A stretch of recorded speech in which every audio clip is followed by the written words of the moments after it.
1027 WNEW. It's the Opie and Anthony Show. Thanks for checking us out today. We appreciate it. And we have audio from Alan Sniffen, too. Oh, yeah. He was talking about us on the New York radio message board. Yeah, he does like a real audio radio show kind of thing. I guess in between cleanings, fillings, and x-rays. Right. He has time to do a little real audio recording of his opinions of New York radio. Well, our faithful listeners attacked the New York radio message board last night. Yeah. They continue to attack it as we speak, and we kind of told you guys to lay off because it was funny, but yeah, we kind of like the guy, actually, because he does have an open mind as far as what we're doing here at NEW. One of the few that post on the New York radio message board. How could you not like your friendly neighborhood dentist? Right. You know? Seems like a nice enough guy. Yeah, he's all right. The only thing is, if you listen to his, what he calls board reflections. Right. It's his own private little radio show on the computer, Opie. Yes. He sounds like friggin' Tom Leykis. Are you serious? His voice sounds like Tom Leykis. Do you want to get into it now? I guess we could a little bit. I got it somewhere here. Keep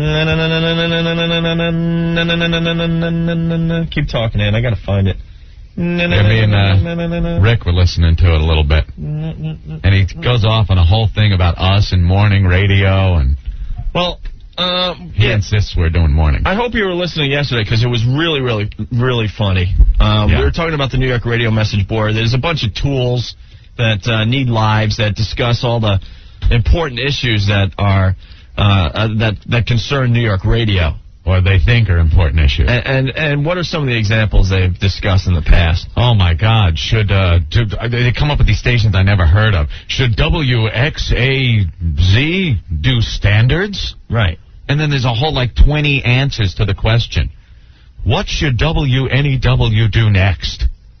And then there's 20 more people with different opinions. And they're all old school. I mean, they're convinced, all the jocks that used to work here still have something to offer to other radio stations in New York. And you hear bring back Dave and Pat St. John and Carol and have them go back to doing classic rock. It's like, what? It's like, when is the rest of New York radio going to wake up and realize what a talent Carol Miller is? Yeah, but that's what you get on that. Like I said, a lot of these guys, I picture them, they have their black and white photo of them by the big radio microphone, wearing the suit and tie, and holding the one headphone ear very close to their ear as their little promo shot. And what we're doing here at NEW just repulses them. They hate it. And they're convinced because they hate it, everyone else should hate it. Right. So they go on the board and spiel about why we suck and how we suck as the ratings, God willing, continue to rise. They had a whole discussion how unprofessional we are because, we'll cough and whatever, burp and just, do stupid stuff while the mics are on. Yeah. Maybe our grammar isn't perfect every time we open our yaps. Oops. As long as we're entertaining and making people laugh, that's all we care about. But they couldn't imagine opening up a mic and broadcasting the way we do. Right. I mean, that is just heinous. Tom, what's up? Hey, what are you guys, a bunch of pussies? Why? What? You tell everybody to bash this dentist yesterday, and now you're kissing butt on him. No, I think you've misunderstood us. We said bash the board, but we actually said that Alan's a pretty cool guy and he's had an open mind. The point we were trying to make yesterday is there's a lot of rumors that are started on the New York radio message board that have no substance whatsoever. The latest... Oh, come on, he put his drill in your mouth. The latest... shut up, dude. Fags. Thanks, Tom. And the latest being that... Ant and I are going to mornings. There's just no truth to that whatsoever. And he just insists we're going to mornings. And what happened was the listeners went on the New York radio message board yesterday and started their own rumors, and that's where the comedy came in. Yeah, it was you guys were making us laugh really hard. Yeah. So Alan has responded to all the mess we created yesterday and today, Anthony. Yes. I believe this might be the first time Alan's actually doing his show over a major network. Yeah. He does these once a week, these board reflections. I think if he gives his opinions on things. We give him a forum on this show, you think he'll invite us in to do a root canal one day? And let's not forget, this guy is a dentist. Yes. The other WNEW issue, which has come up in the last few days, is Opie and Anthony. You know what the problem is when you discuss people like Opie and Anthony and Howard Stern and so forth, is their fans can't seem to discuss this on the level that it ought to be discussed at. Nobody, including myself, is making any personal attacks against Opie and Anthony, and I'm the one running the board. I did not say anything negative about them. In fact, I think I've been a supporter of Opie and Anthony, and I think they have acknowledged such over the air, that my personal position with respect to them has been a reasonable one. What I did say recently, and I will stand by, is that I thought that they should be doing Morning Drive on WNEW. And I believe they should be. I'm not saying that as a personal criticism of them or their listeners. That's not a knock, and I don't understand why it's being taken that way. From a radio programming point of view, a radio programmer is like somebody who has a hand of cards, and you want to manipulate those cards as if it were a game of poker. You want to use them in such a way that your hand is the strongest. You don't have a personal love for the Jack of Hearts versus the Jack of Spades. Your interest is taking those cards, putting them together in such a way that you'll win. That's what this is all about with radio programming. I'm not knocking Opie and Anthony. I'm only pointing out that it is obviously, at the moment, WNEW's most successful show. The most important day part in radio is Morning Drive. Therefore, it seems to me that the most successful show should be in the most important day part. And that is my whole argument. I understand that they apparently don't want to do Morning Drive. I understand that they would like to have a syndicated deal. I understand all those things. But if I were the program director of WNEW, I would put them on in Morning Drive because that would be the best thing for my radio station. I'm not attacking Opie and Anthony. If anything, I'm giving them a compliment. I'm saying they are so good, they ought to be in ultra prime time as opposed to just prime time, which is what I would consider PM time. And further, if they were on in the mornings, WNEW could bring in somebody else in Afternoon Drive and try and develop another personality or personalities for the radio station, which they desperately need to do. If they bring in somebody else new in the morning, they're going to have a very difficult time because it is so competitive. Break in a new voice in a high-profile slot in the afternoons, and they will have a better chance of succeeding. And if all of that works, WNEW is much better off. Now, I understand the Howard Stern argument. Why would Infinity want to put Opie and Anthony up against Howard Stern because Howard might get damaged, and why would Infinity want to do that? Okay, that's a legitimate argument. I understand that.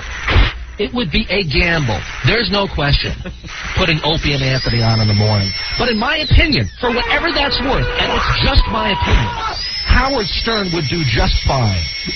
A lot of people have competed against Howard Stern. John DeBello in Philadelphia, Mancow in Chicago, etc., etc. And Stern always does well. Could he lose a little bit of audience from a direct competitor? Yeah, he could. But the guy's getting around an 8 to a 9 share in New York right now. Let's say he drops a share, maybe even a share and a half. He's still going to be the #1 show. And if WNEW can go from a 0.4 or 0.5, whatever their horrible morning ratings are right now, if they can go from that to a 2.5, if they can do that, then they will be much better off, even if Stern loses a little bit. Because I don't think Opie and Anthony are going to draw just from Stern. They're going to draw from other radio stations. So it seems to me there's a good possibility that they could do well in the morning, and Stern would still do well in the morning. And under those circumstances, Infinity comes out way ahead. They still got Stern, and now they've got a successful franchise at 102.7. Doesn't that make sense? Now, you can disagree with me, but I think there is a logic to it. After all of the discussion and those arguments that I have made on the board, apparently Opie and Anthony decided yesterday that they were going to encourage their fans to come on the New York radio message board and just post crap, which is what went on yesterday afternoon. And you know what? I don't know what was gained by that exactly. Obviously, I can block them. I can delete the posts. I can do all of that stuff. But I'm not sure what was being gained here. Those who want to defend or argue for Opie and Anthony, I encourage you to come on the board.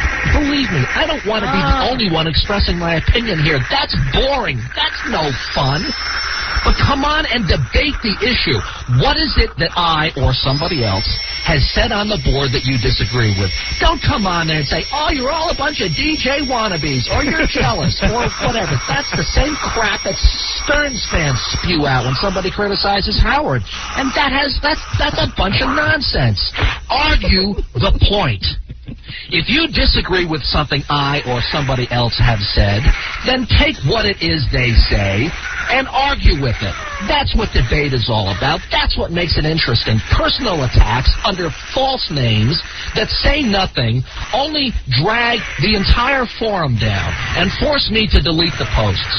I am not out to get Opie and Anthony. I think they will tell you that. Never mind what I say. Ask them, because they read the board and they know what I've been saying for the past year and a half about their show. If you've got a criticism or a disagreement, then argue it on that level. If you're going to come on and just trash the board, I'm going to delete your posts, and I'm going to block you.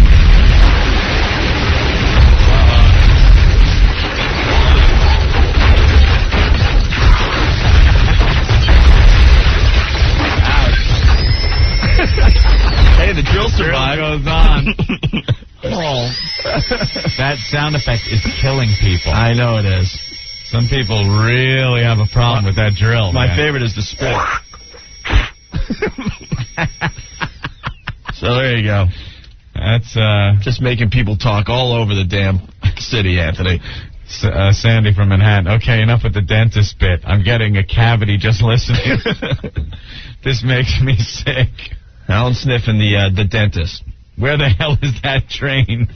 We got the train. The train hit Alan. Poor Alan. Shut this guy up. Stop, stop, stop. Wow. But that's what goes on a regular basis on the New York radio message board. Yeah. All these armchair quarterbacks. Figuring it out from the other side of the mic. Right. They don't have a show to do here in New York, so they critique the other ones. Correct. Wonderful. All right. What are you trying to cue up? The last part is really funny. The last part of Alan's thing? All right. Really? Like the last. You sure? Well, he talks about himself and everything. Oh, great. About being a dentist? Right. Okay. When I was in dental school. You did that? Actually, he's talking about like how he's going to be back on the radio and stuff. Oh, really? Yeah. Oh, yeah? Yeah. We should give him a show here at NEW. They should. Couldn't do any worse than half the shows around here. We already do. It's called Tom Lang. Hello, I'm Alan. Yeah, I'm having a problem with my molar. I got like this impacted molar. Ow! Ow! Wow, that fucking hurt. I want to know what to do. Wow! Hit it with a U-lock! Right from there? Yeah, from right there. All right. Try that. Polarizing radio station, whether you love WNEW or hate it right now, and we've got people who feel both ways on the New York radio message board. Yes. The fact is that it is a polarizing radio station. Is it talk you can't ignore? Is that true? It's true at least some of the time in terms of radio people. Whether or not that's going to translate into overall ratings and so forth for the station, we'll see. I've argued before, and I will again. I think this radio station is going to succeed. I think it's going to appeal to the right demographics, that it's going to do well. It's never going to be number one, I don't think, but I think it is going to get good ratings with men 18 to 30, 18 to 35, something like that. That's a desirable demographic for advertisers. That means they will be able to sell the station and make money. And, folks, that's what this is all about. And I think WNEW can succeed in doing it. I don't think they're there yet, but I think they're on their way. So I am not a hater of the radio station. So when you attack me personally on the board, you're attacking the wrong guy. All right. With that, this is Alan Smith, and thank you for your time this time. Until next time. Hey, who used to say that? Thank you for your time this time till next time. Roger Grimsby, I think. Yeah, I think you might be right. Was it Roger Grimsby? Hey, Hey, Alan, you're ripping off Roger Grimsby, the late Roger Grimsby, Mr. Liver Spot himself. All right, there goes our pal, the rock and roll dentist, Alan Sniffen. All right, you gotta love him. Enough on that topic. We'll move on to other things in just a bit. Mario, I just canceled my dentist appointment. Sound effects are killing me. Stop, I'm going to the dentist tomorrow. People are freaking out. You can't handle the sound effects. People hate the dentist, man. Of course. Andrew. Yo, turn that crap off. It's killing me, guys. Yeah? Yeah. All right, thanks. Have a good one, guys. Bye. Oh. Team today on the radio show, Anthony. What's that?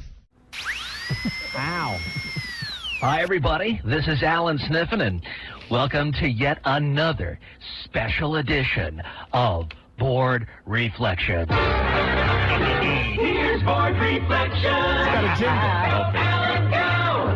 Yes, this Board Reflections is for January 8, 2001. This is the special gloating, Gloating, the special gloating edition of Board Reflections, where I gloat over the fact that the Don and Mike show is not on WNEW.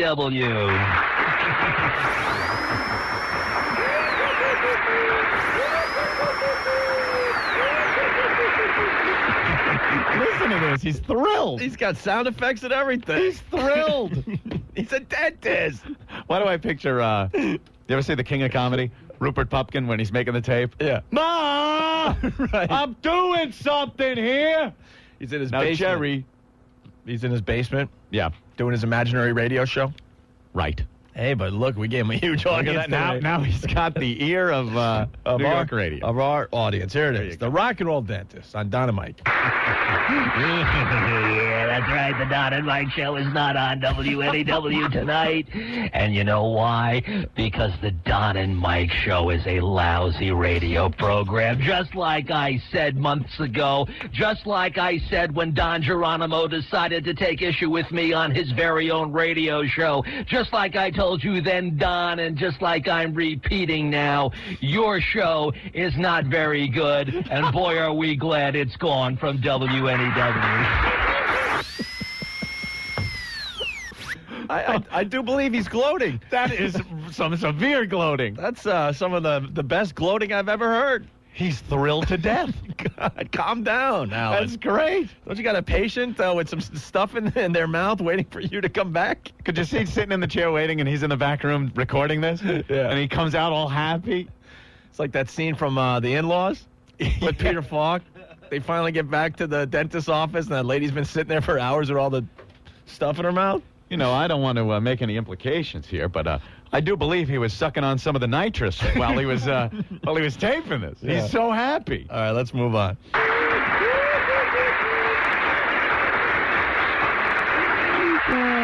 It's so great to be right. It really is. The Don and Mike show is gone from WNEW. The only fear that I have, the only nightmare scenario would be if they decided that the Don and Mike show really is not gone from WNEW, and this is only being done as a publicity stunt to try and get a couple of people to listen to the show. We have to get him wrong again, jackass. This is not a publicity stunt. The radio chick's firing, not a publicity stunt. Don and Mike leaving WNEW at this time, not a publicity stunt. Okay? No. Thank you. That would be of a great disappointment to so many of us.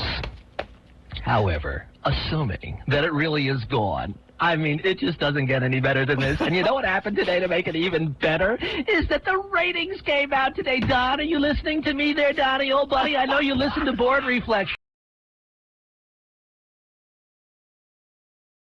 I know you listen to Board Reflections.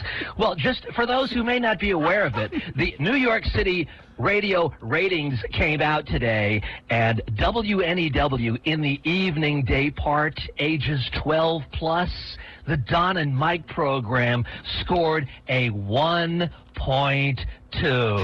A 1.2 is what the Don and Mike show got on WNEW. I mean, come on, it doesn't get any worse than that there, does it, Donnie, old buddy? A 1.2 for the Don and Mike show. That means that, let's see, a 1.2. I guess, Don, can you do the math? I guess that means that 98.8% are not listening. I said 98.8% are not listening to you. This guy's out of his effing mind. That's great. He's out of his effing mind. Great. He's so happy. Can you imagine being his next patient after this, Red? Jesus. All giddy and stuff? Oh, that's great. There's more here. And you think that any of us are going to be even a little bit upset that your Gab Fest is no longer on WNEW? I don't think so, Donnie. I don't think so. And if you think that any of us are going to buy the spin that you're trying to put on this, that you had your show pulled, and in fact it would have stayed on WNEW, then I don't think even we are that gullible. Maybe they believe some of those tirades of yours, some of that whining you do, some of that carrying on that you do. Maybe they buy that in Washington, D.C., and maybe they buy that in East Podunk, Arkansas, on those small AM radio stations that carry your boring talk fest. But in New York, we know better. We know good talk radio from bad talk radio. Oh, and by the way, let me just mention, speaking of good talk radio, the program that Donnie thought he ought to replace on WNEW, the Opie and Anthony show, scored a 5.2 in Afternoon Drive. And Donnie thought he ought to take his boring Gab Fest that's getting a 1.2 and move it into afternoons. Oh, Donnie, that really was some good thinking on your part. I mean, really, Don, come on now. You didn't really think that was going to happen, did you? That your 1.2 syndicated boring Gab Fest was going to replace the 5.2 that Opie and Anthony get at WNEW? I can't breathe. The Wow. He is just so happy. This is gloating. This is real gloating. I mean, from the second Don and Mike came to New York on this station, Alan has just been on their ass and saying that they will never do well. And when the ratings came out and showed the 1-2, and then they disappear from the airwaves on NEW, he was just giddy. And he made a special. I don't believe I've ever seen a special board reflection. It's like when the news cuts into programming. Right. He had his board reflection up for the week, and he had to make a new one just for this, just to gloat. And this is some hardcore gloating, man. I think we have like 2 more minutes left. Here we go. You didn't really think that anybody was going to be dumb enough to do that, did you? And that is the reason you're giving as leaving WNEW? Because you didn't get Afternoon Drive? Because you thought you ought to be able to move into a time shift that clearly you have no way of handling? You mean you tell us that that's what you were going to do and that made any sense at all? Even you, Donnie, couldn't have believed that. That is only spin that you're putting on to try and explain your dismal failure in New York City. If you can make it here, you can make it anywhere. Well, I guess, Donnie, we can conclude that you can't make it anywhere. Just like I said months ago, just like I said when you first got to WNEW, just like I told you in the first place, you weren't going to hack it here. We've heard it before. We've heard 2 fat guys making farting sounds for a long time, Donnie. You had to do a lot better than that to make it work in New York radio. And if you want to try and convince everybody that it had something to do with the fact that you weren't live, then you must think we're really stupid here. It didn't have anything to do with the fact that you weren't live. It had to do with the fact that you weren't funny. You were trying to tell everybody how funny you were, but you're not funny. So what that it's on tape? Either it's funny or it's not. And whether you're recorded or whether you're live doesn't make your boring Gab Fest funny. It wasn't funny, Don. And that's why you failed. That's why you lost. That's why you're no longer on the air in New York City. Just like I told you. Just like I told you months ago. That New York knows better. We know good talk radio from bad talk radio. And Don, you ain't doing good talk radio.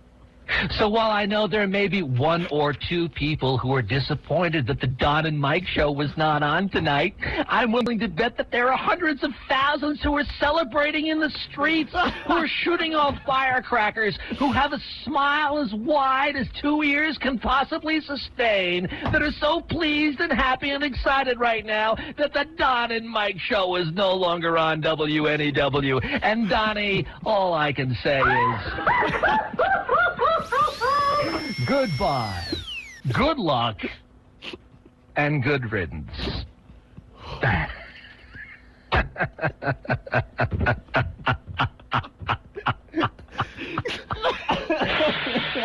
This is Alan Sniffen saying, remember, you don't happen to make it. You make it happen. And Donnie, you did not make it happen. Wow. I want to announce right now, Alan Sniffen, middays, NEW. WNEW. Oh, my God. Theme today on the radio show, Anthony. What's that? Things we wouldn't have if we weren't syndicated. Right. What about all the hot pieces of asses that we got to check out from all over the country during our Naughty Nighty contest? Yes. Alan Sniffen, you douchebag. What a dick. You douche. Jay, what's going on? He is such a tool. Well, now, see, but for our syndication audience, see, Opie, this is what's going to ruin the show. Having to explain to the other cities what this is all about. Bad dentist. The rock and roll radio dentist, Alan Sniffen. Yeah, when does he have time to fill cavities, man? I don't know. I got a tooth rotting away, and I'm waiting for an appointment. Jesus, maybe you ought to find another dentist. My dentist isn't spending all his time talking about radio. One that's not making up his own radio show on the internet every Alan, week or how so. bad do you want to be doing exactly what Ant and I are doing? Very, very badly. You don't sound too jealous, you douchebag. Very badly. But he's, you gotta pay the rent, so he's got to go in there and fill some molars. Why don't you explain Alan Sniffen to the rest of the country, Anthony? Well, the internet, Opie, is just tons of message boards. Everywhere you turn, there's a message board about something. Alan Sniffen runs a message board. It's called the New York Radio Message Board. And, it's about New York radio. With a lot to do about WABC Music Radio here in New York. It was music radio back in, I think, 1894. I guess he was a big fan of WABC. Big fan of that, so he's got a whole website dedicated to that. And, hell, I was a big fan of crockpots, too, but I had to move on, you ass. Move on. And it seems a lot of people that frequent the New York Radio Message Board don't really, as far as I can see from reading a lot of the posts, they don't really understand radio. They really don't. Well, you think if you ran a message board that talked about New York radio, it would be run by someone that maybe had some experience in the field? He'll tell you he had experience, Opie. In what way? I don't know. He did a little radio show. It's like you and I starting a message board about dentistry. Dentistry, yes. And giving our opinions on dentistry. The New York Dentistry Message Board. And how, we wish the dentists were doing it the old school way. Right. How does this newfangled equipment... Even though they're now filling cavities with that white stuff. I like the old lead stuff myself. Oh, no. I like the mercury. No, we've moved on, my friend. The white is much better than the silver. How do you know? You're not a dentist. Hey, you're going to start a message board. That's all you need. Exactly. Then I officially become an expert. Well, Opie... this guy is such a tool. And he's going to think that he got under our skin and stuff. The guy enjoy talking about this. The guy has wished for our failure ever since we stepped into New York to do radio. And the cronies on that message board. Remember when that message board said that you and I wouldn't last 3 months in New York radio? I'd like to. Okay, they made it to 3 months. Well, they'll definitely not, make it past 6 months. Yeah. They've been doing this every 3 months. And then if we have a dip in the ratings, see, they're over. Oh, boy, it's done. They're done. Look, see, I told you so. It's done. And then next thing you know, our ratings go back up. And they go away. And they just like... Then they just go like away. Like cockroaches when you turn the lights on. They just kind of hide. Uh-huh. And then they wait for that next time to pounce on us. Yeah. See? I told you. So now he's pouncing again. Even though we've been doing this for 4 years in New York and we've been quite successful. Right. They're just picking us apart and trying to come up with something. Well, him and a lot of the people that frequent this board, it's, the usual suspects, the same cast of characters that have done nothing but trash this show on a daily basis. Well, no one wants to see us. And no one wants to see us succeed. No one wants it. And then once even they realized, all right, these guys are going to be around a while, then, like you said, they just pick their little shots and try to take them. The latest thing, or the thing that Alan Sniffen does every week with this message board, he records in real audio his board reflections. It's a little weekly thing that you can download and listen to Alan Sniffen do his little, almost an internet radio show about New York radio. Picks various subjects that have been popular on the board that week and runs with them. He does this instead of taking care of his patients. There's somebody sitting back there going, Dr. Sniffen, can you come in here? The Novocaine's wearing off. I'll be in a minute. I got to record my board reflections. Wait a minute. Just hold the cotton in your mouth till you choke. I got to do board reflections. He's a psychopath. I'm going to get a restraining order tomorrow. The guy is out of his effing mind, man. So the recent one that he taped, I guess today. By the way, there was a big discussion. I hate to interrupt, but you know how we do this, and now we're going back a little bit. There was a big discussion on the board earlier this week because you and I played a tape segment of Jim Brewer at 6:30. Right. And they're bitching and complaining. All kinds of speculation as to why we played it. Are we playing it because we're getting lazy? Right. Are we playing it because we got in trouble? No, Alan. Do we have something to do? No, Alan. The reason we played it was because I had to take a big, hairy dump. And I couldn't wait any longer. Is it okay with you, you idiot? Sometimes you get a little diarrhea. Sometimes you could kind of hold it in till the end of the show, but you know what? I felt like, could get a little messy in here. You know hurting. What? We got this really good Brewer bit. We'll play that. I could go do my thing.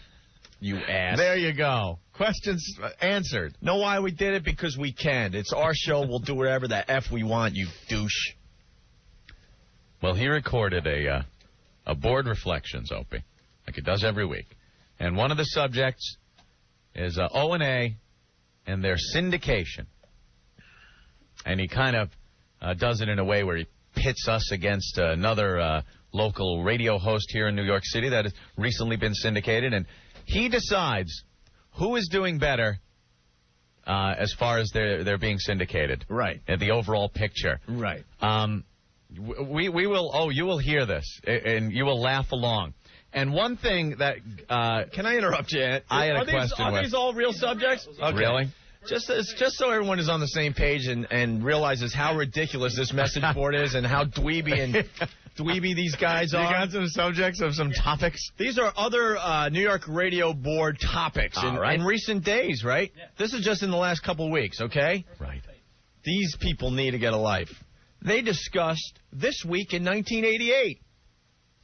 This Week in 1988 was one of their topics. All right. Maybe something was going on that week. They also discussed at length FCC ownership limits. No, that was a hot topic. Basically, that means should a company be allowed to own 8 stations in one city or 9? Stop! Wow, my heart just started racing it when you said it. Another topic they've been discussing, WNBC at 75. No, it's not. It was 66. Huh? No, 75 years. Oh, see, I thought you were discussing the frequency. Their 75th anniversary, Anthony. Wow. Big discussion on Scott Muni Wednesdays. Yeah. Yeah, I listen to Scott's on the way in between my traffic on 1010 wins. They also discussed at length the Soda Wars. Soda Wars? Isn't that the episode before the Clone Wars of Star Wars? Which one was the Soda Wars? Boba Fett, right? He gets soda. I can't remember. It has something to do with... Hey, guys, I hate to tell you this, but I think you need to go get laid. Also, a discussion on Mets public announcer for 2002. Oh, really? Ugh. This week in 1967, WNEW FM, all-female lineup. Discuss. Discuss. Comment. Discuss. Does anyone, there's another topic. Does anyone have tapes of Jammin' Oldies? This was an exclusive topic right here, and exclusive WABC cuts, new jingles. New jingles. Memories of WRVR. Dude, I've been doing radio for half my life now. I couldn't even tell you what WRVR was. And now they'll write on the board, save the care. Didn't make an impression in my life. And then finally, WNYC FM and AM schedules are online now. Former WEVD PD has new job. Who cares? And then, no one's so pathetic. He's just as pathetic as Bill Riley and all these other tools. Bill O'Reilly. That try to trash our radio show, Ant. Yeah. You know, they say, there's no spin and stuff like that, but they all have an agenda. Yeah. Our listeners have tried to get on that message board, and just about all of them get banned from the message board. They get kicked off, yeah. They get kicked off. Yeah, they don't allow... Because Alan Sniffen really doesn't care what you guys have to say. Yeah. So anyway, you want to play some of this board reflection? Well, I was going somewhere, and I got to kind of remember how I was going with this. The thing, like I said, that he recorded this week is about us, syndication, and this other local radio personality here in New York that syndicated, Hannity, Yeah, Sean Hannity. And who is faring best in the overall picture as far as syndication goes? Here's another... I guess all it is, as far as Alan is concerned, is how he feels syndication is going for both shows. How his impression, because he bases it not one bit on fact. On give me a Sean Hannity success story in another market. Do I believe Sean Hannity will be successful in other markets? Sure. The guy does the type of radio he does very well. Will he be successful in other markets? Sure. But give me one right now. Alan has decided right now he is going to make some kind of decision on who's doing better. We have some success stories there, Alan. We have been syndicated. A lot of people on your very message board said it wouldn't work. Said the Opie and Anthony show, oh, well, okay, we're giving in to the fact that they're here in New York and it's working, but they'll never work in syndication. Well, we have multiple success stories in syndication. Philly, Boston, yep, Cleveland, and Buffalo. I'm going to say it, too.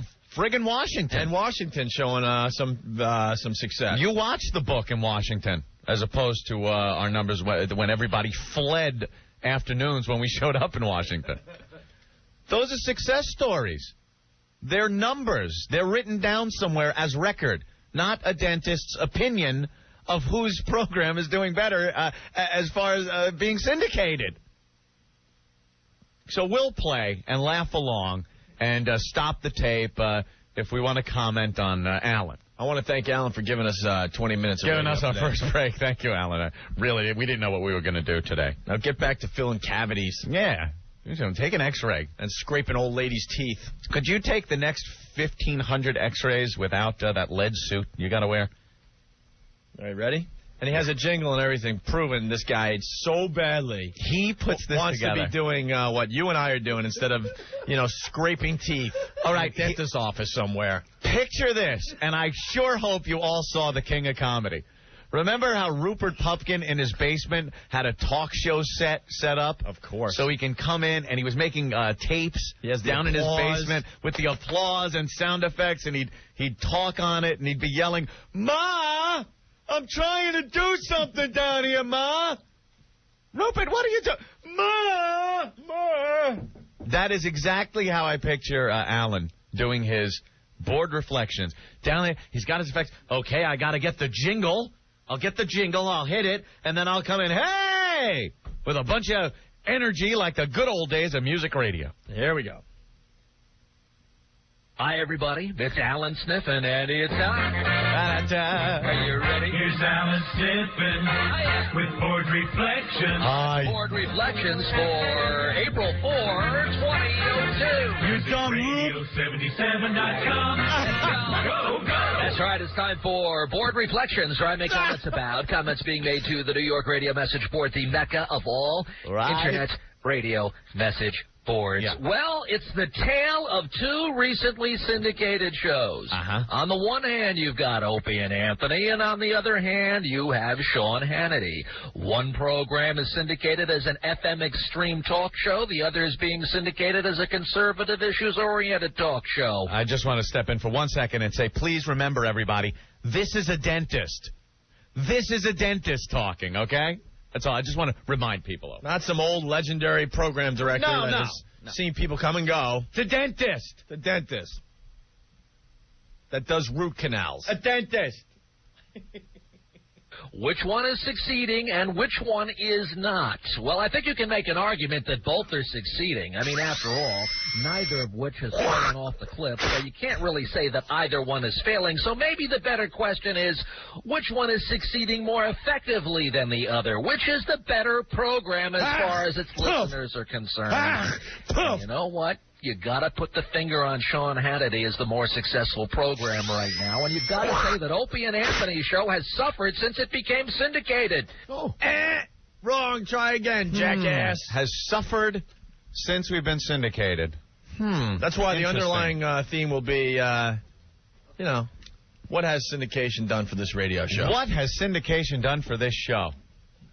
Would you say the show has changed or evolved from when we first got here? Oh, yeah. I'll say absolutely.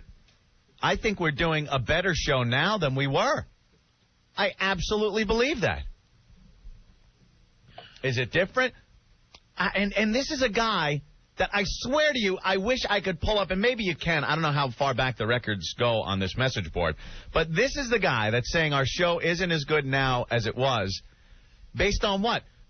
The message board used to call us juvenile drivel that wouldn't last. The show is horrid, horrific, no structure, nothing. Whatever it was, there was always a complaint 2 years ago about this show.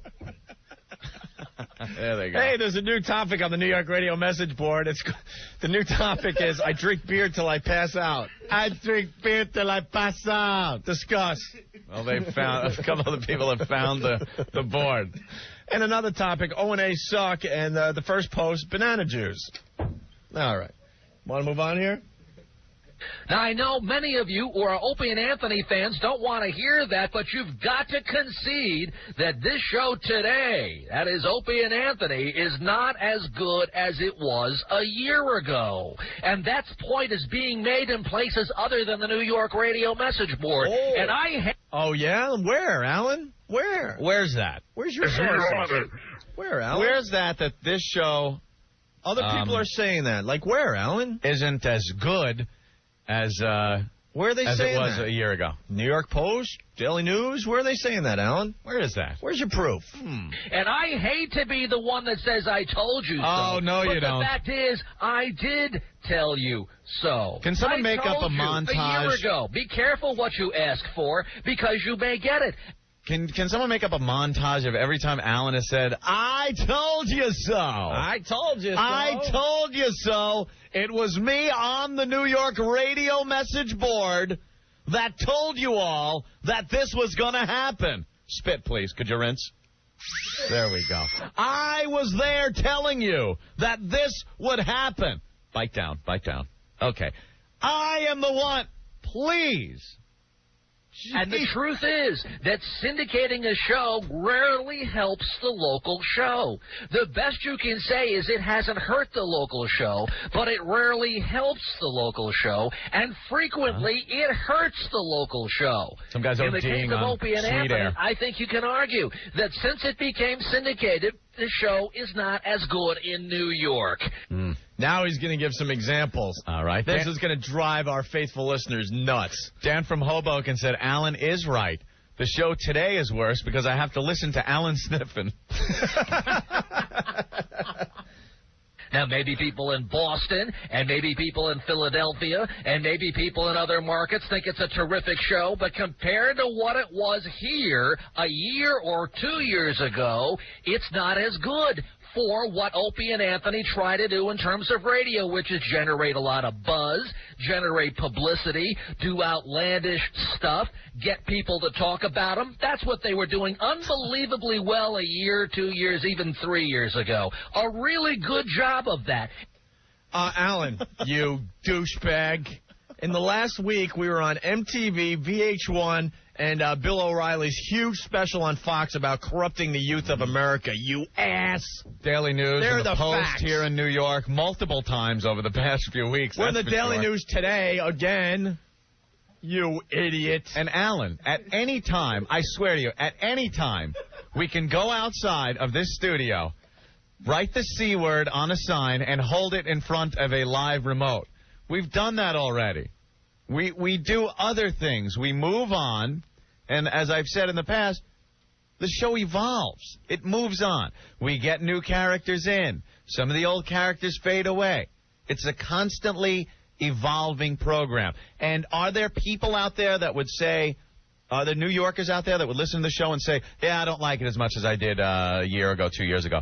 Sure. Of course. They're going to say that regardless of syndication or anything. Now, I don't care if he says it, but get your facts right. It's the nature of the beast. That's what happens. But on the other hand, there are plenty of people that would say, I listened to the show then, I listen to it now, I kind of like it now. We're more comfortable with the talk format that we hadn't done prior. We never did a talk show before this. And that's why I'm saying I truly I like what we're doing now better than I do what we were doing a couple of years back. But to say that we're not generating any buzz. Yeah, I know. Alan, that made no sense. Alan, in the last week, we've created a major buzz. We're the talk of the whole music industry today. A lot of people just angry. losing their minds because of what we did with the corn thing. It made MTV. It made VH1. Mm-hmm. It's now on. It's all over the internet now. The story's going everywhere. We debuted 5 tracks from the new Korn CD. That was a really big deal. Yeah. They were able to single-handedly keep WNEW going when the rest of the station was in the dumper, which it still pretty much is. Well, yeah, we'll give you that one. All right, wait a minute, Alan. All right, Bing. We'll be fair. All right, you got one. I like that. Place still blows real bad here in New York. Rinse. Very good. We'll give you that one. But now, their one successful show is not as good as it used to be. In whose opinion? Alan, we're still #1 in all the demos that matter, you idiot. If you're going to be, quote, an expert, why don't you use some facts? It's all for public knowledge. We were hired to be #1, men 18 to 49. We've been #1 for, I can't even tell you how many books in a row, Alan. It goes up, it goes down, but the ranking always stays the same. We're still #1. Before we came to New York, Mike and the Mad Dog were the top dogs in afternoon radio. No one even talks about them anymore. They stink. And no one has been able to knock us off, the top of the hill here. And we're #1 in a million other demos, but I'm not going to bore you with that. The one that really matters is 18 to 49. Rob from Jersey says the way syndication has helped the O&A show. Oh, yeah, we're going to do this all day today, yeah. #1, Alan Sniffen exposed as a complete douchebag in 18 cities now. Yes. And you want to blame it on something, you can blame it on syndication. Now, they're going to argue, oh, no, not true. September 11th had a lot to do with it. And you know what? I can't totally argue that point. There is some truth to that. September 11th certainly did hurt shows like Opie and Anthony. At the same time, it did help shows like Sean Hannity. After all, you got an overriding current event that has got everybody's attention. A program that focuses on that is likely going to do better. So, yeah, there's some truth to that. Duh. Alan, no one wanted to laugh after September 11th. You know, we were put in a position where we had to do very serious radio, and I'm pretty proud of ourselves. I think we did a really good job. But It for was, a long interesting. time, people really weren't into this type of radio. People's listening habits changed drastically after the 11th. Another thing you could you could prove by just looking at the ratings, Alan. Look at the ratings like people in radio, not in dentistry. Look at the ratings. You'll see after September 11th, News stations went through the roof. News stations went insane. News-oriented talk, like Sean Hannity, insane ratings, through the roof. Spike you could see by looking at it.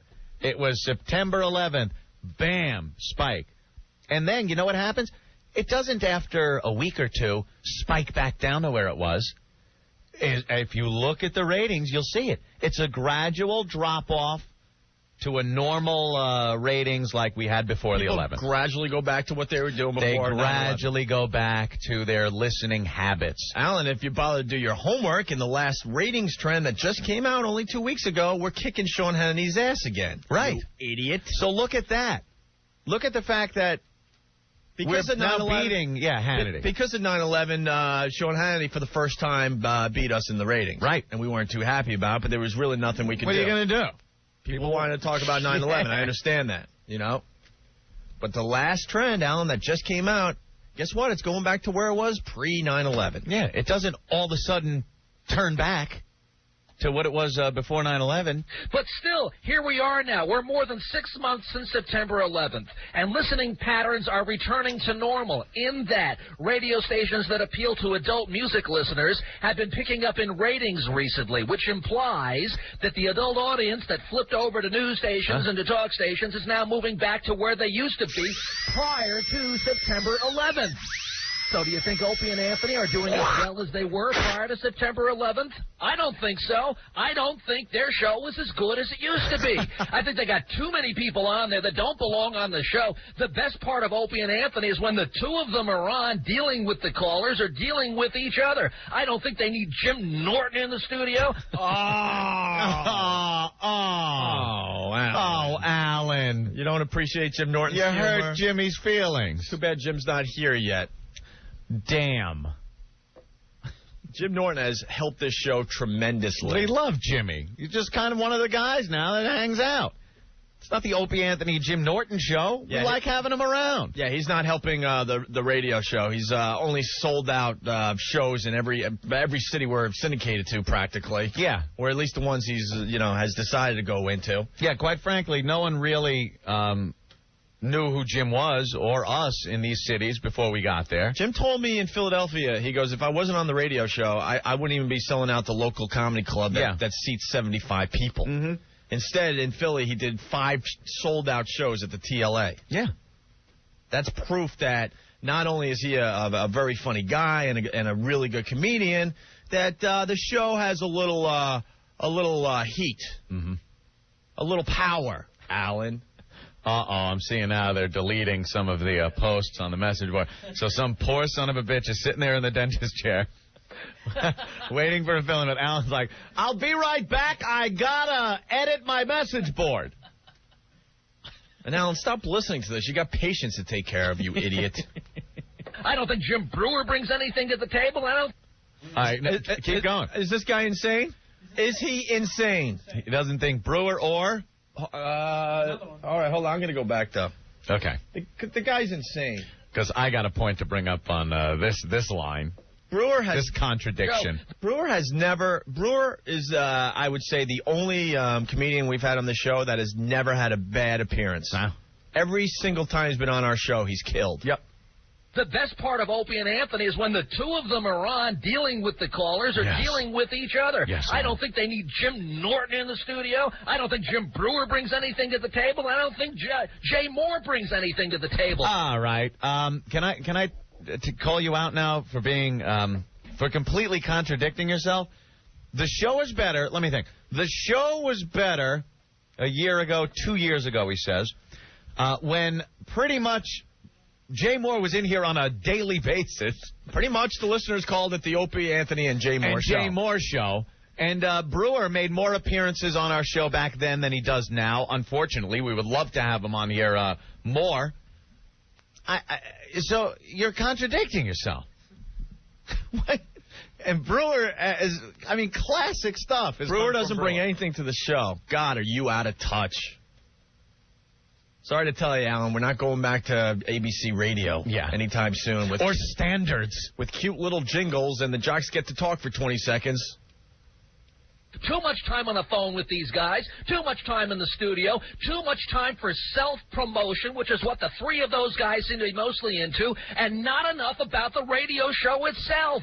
The show is not as good as it used to be. Now, it may also be true that there are other issues here, and some of those issues include syndicated stations maybe not wanting the show to be as close to the edge as it used to be. Please. The syndicated markets have no say in the show. We have to deal with dopey asswipe dump guy down the hall, but we've always had that problem. When it was a WNEW-only show, it may not be their fault. They may be doing what their affiliates want them to do, which is to be a less controversial show in order to keep the show on the air and not take advertisers off. All of those things may be true, but all of those things are a consequence of syndication. And all of you people who kept calling up on the phone and repeating after them, syndication now, I hope you're happy. Did you get what you wanted? Is this really working out for you? Yes, it is. Syndication now. Yes, it is. If it wasn't for syndication, we wouldn't have Frenchie going at it with Tom from New Orleans. Joy's saying, can I ask, who's he yelling at? Is this a way of making it seem right in his own twisted mind? Yeah, he does. He is yelling. Imagine, the sounds coming through the door where he's doing this. People walking by going, this is a dentist's office. I thought he was going in there to look at x-rays. He's going into the x-ray room. He's going to look at the x-ray. I'm waiting here in the seat to get my tooth filled, and I hear my dentist yelling at somebody in another room. Come on. He sounds like Lycus. Do they do root canals on brains?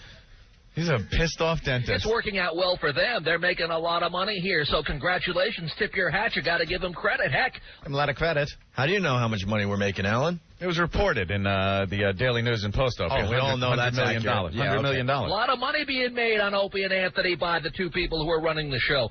Good for them. I don't begrudge them 1 cent. Begrudge. Don't begrudge me. Yes, you do. My criticism, however, is that as far as New York is concerned, as far as WNEW is concerned, this show is not as good as it used to be. Based on... Just like I told you it wouldn't be. This is what happens when you syndicate. Now, I'm not calling this show a total failure. Thank you, Alan. It won't succeed. And I'm not arguing that Infinity is going to give up on it, because I don't think they are, because they're making more money by syndicating the show than not syndicating the show. So from their point of view, it is a success. But in terms of you, the average New York radio listener, do you think the show is as good as it used to be? Is that rhetorical, or are we supposed to answer it? No, I'm going to answer. Yeah, I think it is. Yeah. Yep. The answer is obvious. Now, the other show that got syndicated at about the same... Want to keep going, or have you heard enough? Well, it goes on for another 3.5 minutes. He just goes on and on. Was there something else in here? I don't know. Time and is doing much better, it seems to me, is Sean Hannity. Much better. And I based on... Give me a success story. Give me a success story about Sean Hannity and syndication. Like I said, I'll give the guy credit. I believe he absolutely will do well in syndication. But give me one right now. You're making your little speech here on it. You can't. This is your opinion. This is Alan's opinion. Mac, what's going on? It's Mark. By the way, I can picture that dude yelling into an unconscious patient's mouth right now, and he's got it pumping out through the speakers in the waiting room. Those are his only listeners. They'll come out of that little haze that you're in after you have the sweet air. With the dental dam spread over your mouth. Was he yelling at me? Dry blood in his hair. Great. Was he yelling at me? Thank you, bro. Let's go to Tom. Tom, what's up? Tom. Hey, how you doing? Pretty good. You guys are playing right into his hands. This guy wants exposure, and you're giving him exposure. He's a moron. It's not good exposure, though. I don't care. That's fine. I love playing this stuff so you guys could hear what people think of this radio show. It's ridiculous, and how they contradict themselves. He can't get a radio show himself. You're giving it to him. Well, it's his opinion. Yeah, I know. Which, by the way, again, it's his opinion of our program. He doesn't think it's as good as it was. But the way the show was that he keeps talking about was better, and it's plainly and clearly his opinion, is a show that he didn't like, that he said was horrible, that him and his cronies on that same message board said wouldn't last. But it was an infantile, horrid program. He and his cronies, they don't like anything current or new. Right. So even this show was better in the past. They like everything. Everything has to be in the past, in even the past. this show. So he'll even discuss and say that we were better 5 minutes ago, as long as it wasn't current. Right. He's out of his mind. And I think part of the reason for that, again, is because of September 11th, because he is an issues-oriented talk show host. He did pick up on a lot of people who were looking for discussion of the events of September 11th, and he got syndicated at the right time for people to be looking for that. That's just the way it worked out. So he has been a beneficiary of circumstances where Opie and Anthony have been a victim of it. So things do happen that are beyond the control of the people doing the programs. It's just the way it worked out. But the truth is... That is a true point right All there. right, are we giving him that? We are kind of victims. He had 2 bells. Well, we're okay with that. We're fine with it. We're back on track now. His Hannity is doing better. He's getting picked up on more stations. All right, hold on. This is true, too, and the same thing happened to Bill O'Reilly, because it's safe programming. Yeah. Going into syndication, Ant and I knew we're an edgy show, constantly living on the edge. Uphill battle. You got to listen every day because you truly don't know what the hell's going to happen. Maybe we'll get fired, maybe whatever. You know what I'm saying? And it's a tougher show to sell, yes. Mm-hmm. So you don't get as many markets, but that's okay with Ant and I. We don't need a lot of markets. Right. Stations are adding him. He recently got added to WLS in Chicago. I think that starts next week. And they canceled Dr. Laura to do it, which, as far as I am concerned, is a terrific idea. Dr. Laura had to be one of the worst talk show hosts I ever heard. How she ever became as successful as she did was beyond me. She wasn't compelling. She wasn't interesting. She wasn't a dentist. That basically told everybody who called on the telephone to grow up. That was her whole shtick. One thing. Hey, you big baby, grow up. Stop bitching and moaning. Be a big person. Grow up. That was her whole thing. That's what she said to every single person who ever called that show. Wow, he just made a lot of good points there, huh? Brought his average up there. It's getting neck and neck now between him and us, Ant. So it was amazing to me that it was successful as it was for as long as it was. But that being said, as far as Hannity is concerned, he is not a one-trick pony. He is talking most current events. He has managed to tap into the way... And we're a one-trick pony, Alan? I guess so. Just like Bill O'Reilly, you scumbags. And not as good. It's so easy just to say there's a one-trick pony radio show. All they talk about is TNA. If you listen on a daily basis, you know that's not true, you idiot. But it's so easy just to say that. Just throw it out there like Bill O'Reilly said. Obviously, they only have one thing on their minds as we're talking about boobs that day. People feel around the country, at least for the time being, and he's doing well as a consequence of it.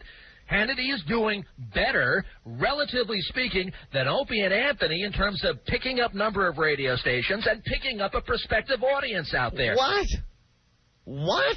Alan, here, I'll teach you a little lesson today, okay?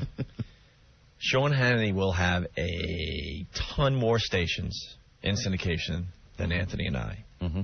We know that going into this. Because the business is filled with a bunch of pussies. It's a lot easier. A bunch of people that are scared of this type of programming and don't have the balls or the know-how to sell this type of programming. It's quite safer. frankly, radio in general has become very homogenized and boring because you got general managers out there that would rather just sell very safe programming. Mm-hmm. We already know that. But as far he goes, that he's more successful already. No, he's in not. Getting an audience? Why? Give me a city besides New York where he's doing well. Give me a success story. Come on. He does sound like Lycus. Again, some of that is due to circumstances. He hit it at the right time, which was nobody's planning. It just worked out that way. But nevertheless, he's doing better. Now, in terms of WABC. Do I think Hannity is as good as he used to be on WABC itself? No, I do not, frankly. Whoa. I think Hannity sounds better on WABC relative to the way he used to sound than Opie and Anthony do on WNEW relative to the way they used to sound. Carry the X, and then you divide by what? What kind of mess? What formula was that? He sounds better relative to who? What? How he used to sound, then we sound better to when we used to sound. More gooder. What? So Sean Hannity is more gooder, but not as good as relative he used to be. But relative to us, more gooder. Sean Hannity more gooder than us now, but not as good as he used to be. Just pull the tooth. So, in other words, I don't think syndication has hurt Hannity's show anywhere near as much as it seems to have hurt Opie and Anthony's show. I don't think Hannity's doing as good a local show as he did when he was only on in New York. I mean, I don't know how you could ever think otherwise. He's not doing as good of a show, Alan, because the 9/11 thing is not in front of everyone's faces anymore. That's why. You could put a monkey on the radio after 9/11, they would give you good radio, you dick. If he were, it would be incredible for Hannity to be doing as well in terms of his New York audience as far as things he talks about. For him to do that, it would be a total turnoff to everybody else in the country. So he's got to keep the show more national in focus. Recently, that's been okay because that's where the big issues have been on a national level with September 11th. However, that being said, still, I think Hannity is more true to the way he sounded before syndication than Opie and Anthony are. So it's an interesting study in terms of radio syndication, a tale of two radio shows, which is succeeding and which is succeeding better, because I don't think either one are a failure, but I do think in terms of the New York audience that the difficulty, the onus, the hurting of syndication has been more dramatic on Opie and Anthony than on Sean Hannity. So, you know what? It's an interesting thing, but I'll tell you something. Nobody from a local audience should ever want their favorite show to get syndicated. It always hurts the local show. Again, I think Hannity's doing a pretty good job, and it hasn't made a big impact on him, but it's made some. But in terms of Opie and Anthony, come on, the show is not what it used to be. Careful what you ask for. You may actually get it. All I asked for is a filling, and I've been sitting here for 3 hours. Opie, I got to thank Bobby from Queens, who went back in the radio message board archives and picked January 1st, 2000, Alan's predictions. You know where he always goes, I told you so. I don't want to tell you I told you so, but here it is. He's always been wrong, by the way. Here's his in the end, he's always wrong. Yeah. For NEW, the station here in New York. Here's his predictions. Opie and Anthony to mornings. Yes, I know this can hurt Stern, but I think Infinity needs to take a gamble here.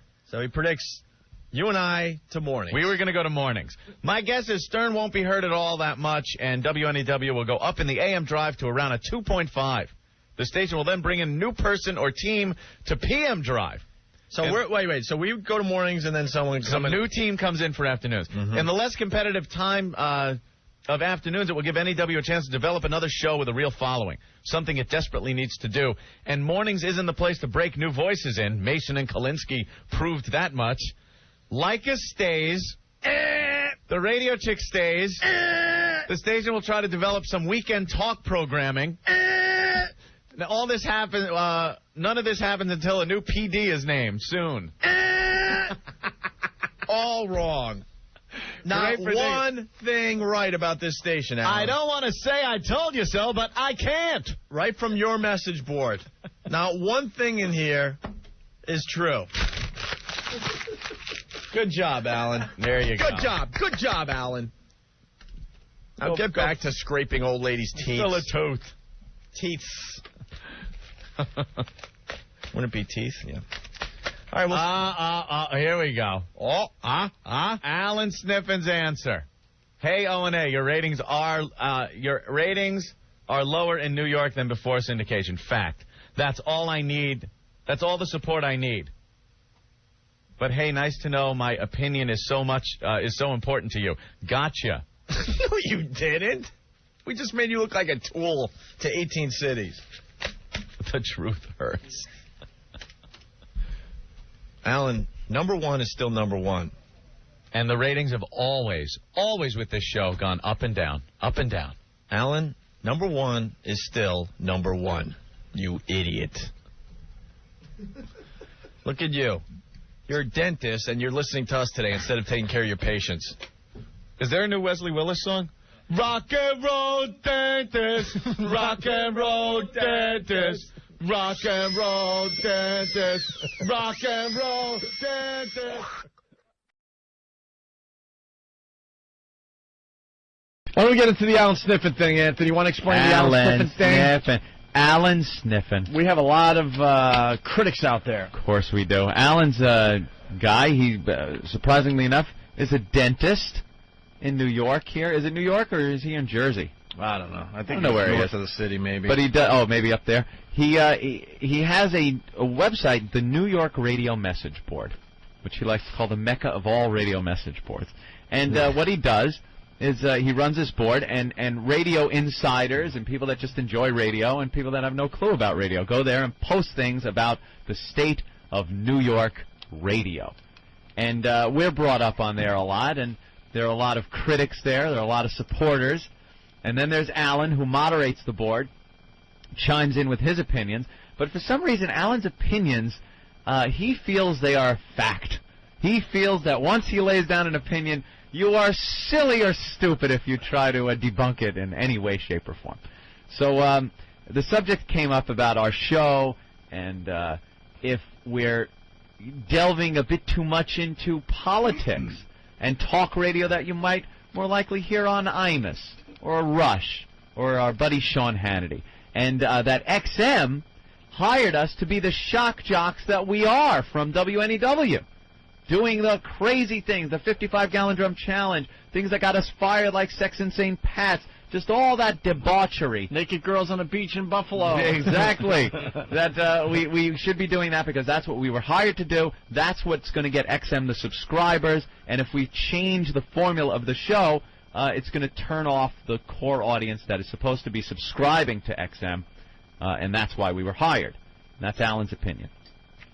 People have tried to get on and argue it, and Alan just will not have any of it. And as a matter of fact, that whole string of posts that were up on the subject got deleted. He got his ass handed to him in that debate.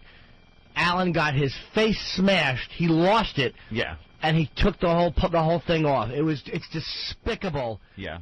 To run a message board like that. Somebody brings it up. They say it was a fun debate between, Norton and Mark Mara, just commenting on it. He jumps in trying to be the poignant one. I don't think that's what that show's supposed to be about, whatever that nonsense he wrote. Gets the shit beat out of him with examples. Yeah. And then takes the whole post off. Takes it down. Yeah, well, it all started because there was a 15-minute heated discussion on politics, and Alan assumed because he heard 15 minutes of politics on our show, he didn't hear it, okay. Of course not. That we were turning into Imus, who used to do the shocking thing and now does a lot more political stuff. Yeah. Right. And our argument is, no, we have talked politics in the past, and we will continue to talk politics when it seems right to do that, and we also will do all the other stuff. We just throw it all at you. Throw it all out at you. No agenda here. Show's a smorgasbord. But for some reason he thought we were now trying to become some kind of political talk show. Yeah. Which is so far from the truth. And what's annoying is he talked about what XM hired this show for. This is what XM wants. So the offer was made to Alan, and so many of these message board guys are just cowards. And I mean, he was invited on this show today to debate it. Nobody would have attacked him. We had Bill Donahue on, Richard Huff. Nobody attacked either one of those guys. No. Nobody was going to attack Sniffin. And we had Eric Logan ready to come on as a representative of XM to explain what this show is hired for. And I don't care what excuse he gives. Well, that would have been an unfair debate. You're a coward. You were invited on to discuss your opinions, which you post hiding behind a computer screen, and you wouldn't come on, man. You wouldn't even respond to go, look, I can't come on because of this. There is nothing that makes me sicker than people who will languish in anonymity behind message boards and not actually just come on and speak their minds. It makes me want to fucking throw up. Bravo. Yes. And you would have been given a fair shot, and you were told that. So also this dentist, he wants to be a radio star, so It's not good enough to just run the message board and have postings all over the place. He also does something called, what is it called again? His board reflections. What's it called? It's called Hiding in My Basement. That's what it's called. It's called Hiding in My Basement with a jingle. He records a board reflection, which is like that week's topics, the hot topics. The hot topics on the New York Radio message board, and he records it somewhere in his basement and then plays it.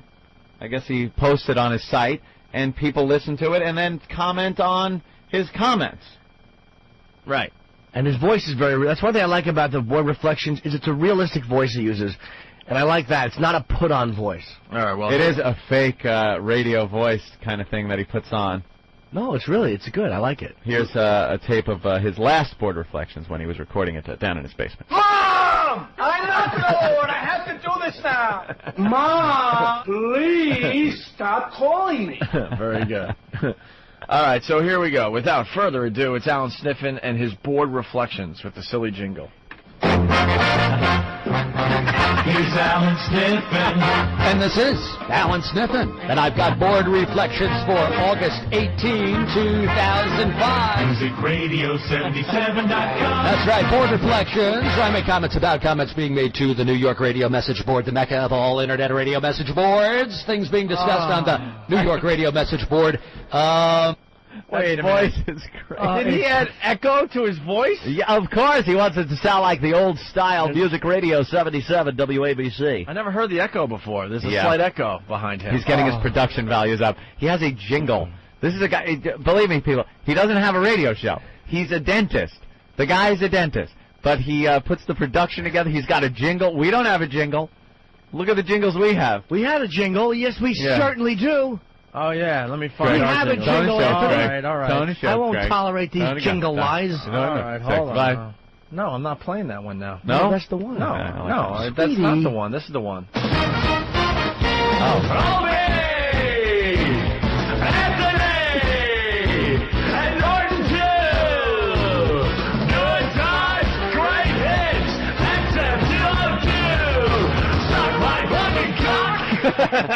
Now that's a jingle. And then, of course, there's this one. I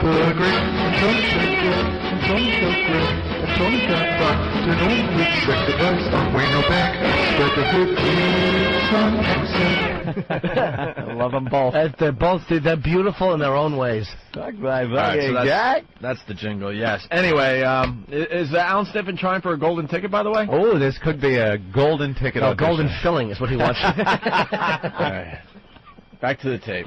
I guess once again I was brought up on the Opie and Anthony show for comments that were made on the New York Radio message board a few days ago. You know, I was forced once again to remove an Opie and Anthony thread, and I will continue to remove Opie and Anthony threads if Opie and Anthony fans continue to behave like idiots. I gotta tell you, we have made his message board very popular over the years. Yeah. Without those dopes discussing us, there's not much else to discuss in New York radio. And why can't you just take off the offensive posts? If there's posts in there that you don't like, fine. You moderate your own board. But I read about 15 of those, and they were legitimate. They weren't O&A crazy references. They were real debating posts. They were about the show and about what's been done on the show, and they debated and debunked what you had come on and said, which was an unsolicited, I don't think they're turning into idols.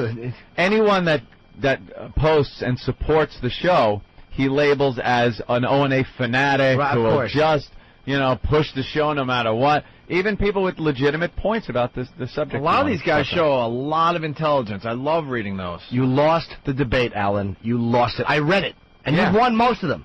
You're very good. You lost that debate. It makes me very happy when some of our pests attack in a very intelligent way. Yeah. Makes me proud.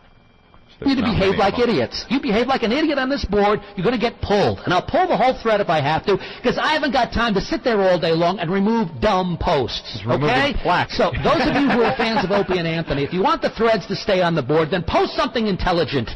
Don't just post, I'm a fan of the show and I love everything they do. Because that's what most of you were doing. I didn't see one post like that. There wasn't one post like that. I didn't see one post that just said, I'm a fan of the show and I love everything they do. They were giving examples of what we do that isn't political talk. They were giving all those examples. They were giving examples of why we can talk about politics, because the structure of the show is there's really no structure. We hit on everything. but he assumed they were just fans. And if you went on the board and posted about Cousin Brucey, how you love Cousin Brucey and all he did, nobody would complain. But because it was about the Opie and Anthony show and it smashed his point, he removed it. And that's why you removed it. Tell the truth. Be honest with your listener. Because he hasn't. He likes us. I mean, he appreciates what the show is. It's not like he doesn't like us personally or anything like that. I've emailed him, a few times and gotten emails from him. But for some reason, he's got this thing when the board starts talking about us a lot that he really doesn't like that. And he was very fair when the show got booted too. He was the only guy that was really great. fair, if he was not great completely inaccurate. So we like Alan. I mean, but it's just, come on, dude. Most of you were doing. You were not addressing the point of that thread, which was not started by me. It was started by somebody else who basically said they heard a segment on Opie and Anthony where they spent a great deal of time discussing politics with Mark Marion from Air America. Look, the point that person was making is, this was great talk radio.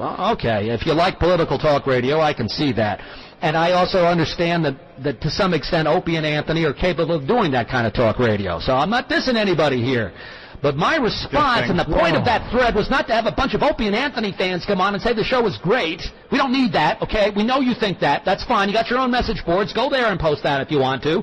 The point of the thread was whether or not political talk radio was appropriate on Opie and Anthony. Now, there were a couple of people that did make some valid points there, such as they've got a lot of time to fill up, such as the show needs to be more than just talking about boobs and so forth, that they need to be, they're not really shock jocks, and they need to go deeper, and this was an example of that. The show has got to attract an audience beyond just those who want to talk about the voyeur bus. Okay, reasonable points, and some people made them, so good. Reasonable points? Perfect points. That was Perfect the point. points. Not reasonable. They were the points. And then in one breath he'll say something like, the Opie and Anthony show, it's got to be like a hang with your friends. It's got to be, that's what he says, it's almost like you're hanging with your friends. Well, when you hang with your friends, how many of you just go, fart, fart, tits, tits, pussy? You joke about that, you talk about loads, you talk about farts, and then you talk about politics, you argue politics. That's the way people hang out. That's what people do. You make a good point. We didn't become very popular in radio by just doing the shocking things. Those were the attention getters. And then people remember those. Then we had to keep your attention in between the shocking things. That's how we worked. That's right. There was at least... If we just did shock, we would have never been syndicated all over America. XM would have never picked up this radio show. It's a lot deeper than that, this program. And as far as what XM hired them for, Logan was ready to come on and honestly say exactly what he likes, what he doesn't like on the show, and what he was, and then Alan wouldn't come on and hear that. Why do you have to just do it on the message board? Why can't you just come on and talk about it? You run the message board. He deletes the whole string of posts, and meanwhile, the board is full of, what type of processing is Z100 using? It's just dog shit. It's like the worst. Has Q104 changed its compressor? Whoa, let me get in on that discussion. Which station in New York do you think will be the next oldies outlet? Just the dumbest crap. Jersey Pirate Station cutting in on a signal. Right. Whoa. There really are Is some... Christian rock viable in the New York market? What? New York needs a standard station. Right. Are there too many home of rock and rolls in the tri-state area? Country coming to the Big Apple? Which one is the true home of rock and roll, in your opinion? I long Brucey to Sirius. I long for the old days. Shut up. Shut up. It's just the worst. You think we're joking. Get me the New York Radio message board. What are you pointing at? Oh, my God. Oh. What are you pointing at, Hawk? He's got to post it. What's that note? Oh, okay, that was all right. All right. You smashed me back good. Attaboy, Eric. I did want more than just one, though. Way to hit back. I want to just show some of the topics they're discussing today, because you think we're off base here. Let's see. Right. It probably speaks volumes. Nobody noticed this, but... ... CD 101.9, although still calling themselves New York Chill, is no longer playing chill music in their regular rotation. How about this one? They're now back to all smooth jazz. Discuss. Look at this one. What is the Fordham student experience at WFUV? What? Wow. The Ted Brown air check tribute is now posted. Who the fuck would actually write that and hit send? Do you understand? I would rather read stuff off Perverted Justice than that awful message board. Pat St. John's website address change. Yes, it's pervertedjustice.com. If you want to read about Pat St. John, that's where you go. Oh, here's talk show best ofs. How stupid. Well, you're going to get a whole week of those right here on 202. How about announcement about New Jersey Radio Museum? Ooh. I want to go to that museum. Ooh. I don't even want to go to the museum. I just want to talk about it on the message board. One of the first HD table radios to be available next month. Yes, it's expensive. Well, how much is it, Ope? Don't leave us hanging. WINS, then and now. It's a fucking news station. Wow. There's going to be a Binghamton Broadcasters reunion. Are you kidding? That he made up. That couldn't be posted. Last call for your remembrances on the Ted Brown air check. Fucking. Does WNEW's current format make sense? Revisited? They're revisiting that topic, Anthony. Revisiting. It goes on and on. Let me see here. Oh, you did the forum thing. XM expands Latin stations. Ooh. There's a topic just called But Seriously, Folks. Haha, you get it. What is this, Jeopardy? 19 years ago today, it got hot.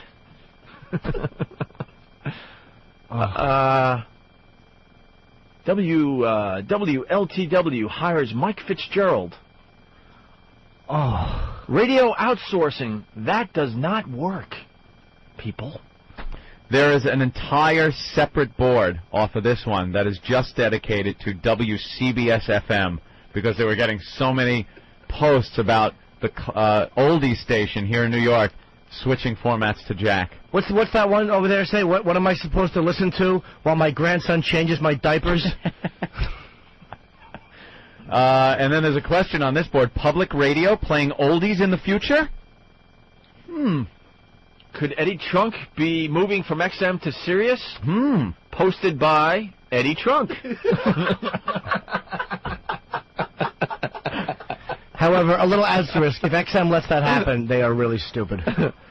Yeah. Eddie's great. We've been getting the Eddie Trunk phone calls. Oh, my God. And the problems. What's the deal? Dude, why isn't Eddie on? Dude, to be honest with you, Eddie does a great show, and he's popular. How many overnight guys on a weekend actually bring listeners? Yeah. Oh, my God.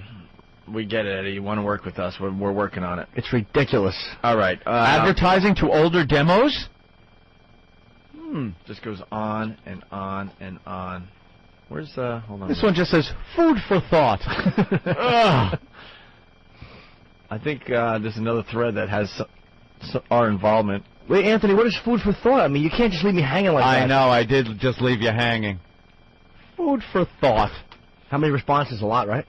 Whereas younger listeners are more likely to purchase a new cutting-edge technology, and whereas Jack is a younger demo targeted at the format that's pre-80s oldies, wouldn't it have made more sense to put Jack on HD and leave oldies on traditional radio? Here's how that post should have went. Food for thought. I'm a horrible bore who should either get blown or kill himself. Here's one, Anthony, that concerns us. WCBS TV reporter Arthur Chien to WPIX 11. And then the post reads, he finally got a job after being canned by Channel 2 when an O&A prank spooked him into using the F word live. Talent prevails. Yeah, he's really gifted. They just didn't know they hired him. He looked exactly like the other guy that came in for the interview. Nothing? I was interviewed by Arthur many times when I was an official of the Transport Workers Union in Manhattan. A brighter, more dedicated young professional would be hard to find. But Arthur, if you read this, I am happy for you and wish you many, many years of the success you deserve. Wait, he's on the New York cursing chink message board. Hey, wait, oh, look at this, look at this. Look at this cool post. It says, hey, Alan. You shouldn't be cutting too many farts. Too more political talk.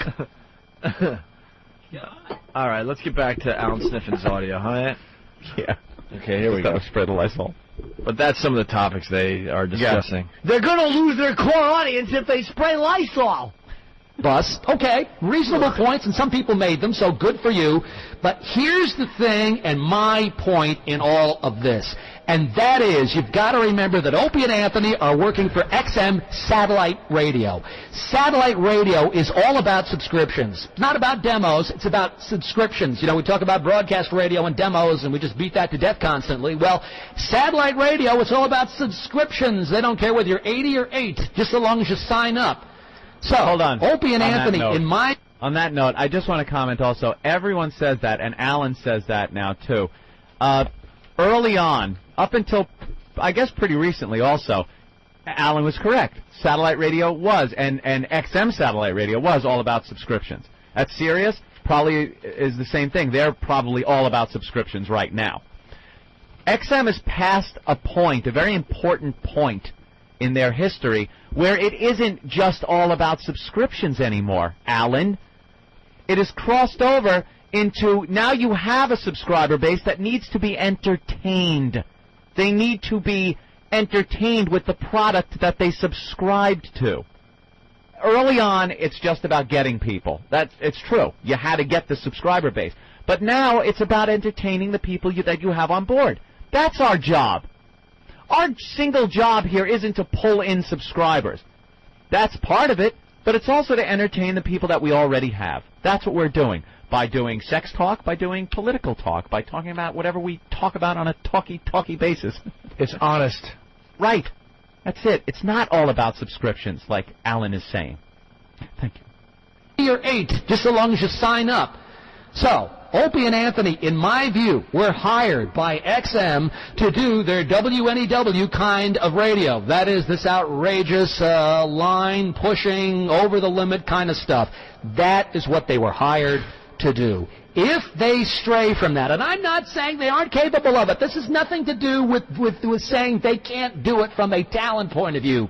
I guess they can. That's not the point. The point is that their job is to get people to subscribe to XM. Therefore, they had better do what XM hired them to do, which is to do the WNEW kind of stuff they were doing 3 or 4 years ago before the Sex for Sam incident. That is what people subscribe to hear from Opie and Anthony. Now, they may subscribe to XM, different people, a different audience, to hear political talk, but they're not going to subscribe because of Opie and Anthony if that's what they're interested in. They're going to subscribe because of the other channels on XM satellite radio. So my point here is not to diss their show, which evidently is how it was interpreted, because whenever I say anything critical about Opie and Anthony, they interpret it as some kind of attack. I'm not attacking them per se. Yes, they may be able to do that kind of talk radio, and maybe you can make an argument about why it'd be a good thing for them to do it. The point is it's not a good thing for XM. Now, it may be that XM wants them to do this cross-promotional stuff, to interview people from other channels in an effort to try and increase the visibility of those other channels. People made that argument. If so, and XM is who is suggesting this be done, then XM is wrong. XM is wrong. Opie and Anthony need to do what they do. He's just a babbling idiot. He doesn't know what he's talking about. This is a babbling idiot. Same guy a couple years ago would have said that XM is going to fail, or he would have said satellite radio will never catch on. You don't understand the fact that Logan and those guys, if you're talking about what they want, they love when both sides of the show, or there's more than one facet of the show. Right. They were terrified that this show was going to do exactly the same type of shit it did at NEW and self-destruct. Yeah. The fact that they find out that it's not that, they are relieved and happy. They love to hear that stuff. This is a fact. Eric Logan would love if we did less sex.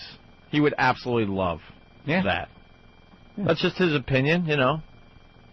But that's what he would like. Less sex, more funny. It's not so much about the shocking stuff. It's the attitude of the show. That's what it is. It's not the blatant, shocking event. It amazes me that people forgot that we did serious talk at NEW. We did 4 years of radio over there. We did just about 4 years, right? 4 years of radio over there.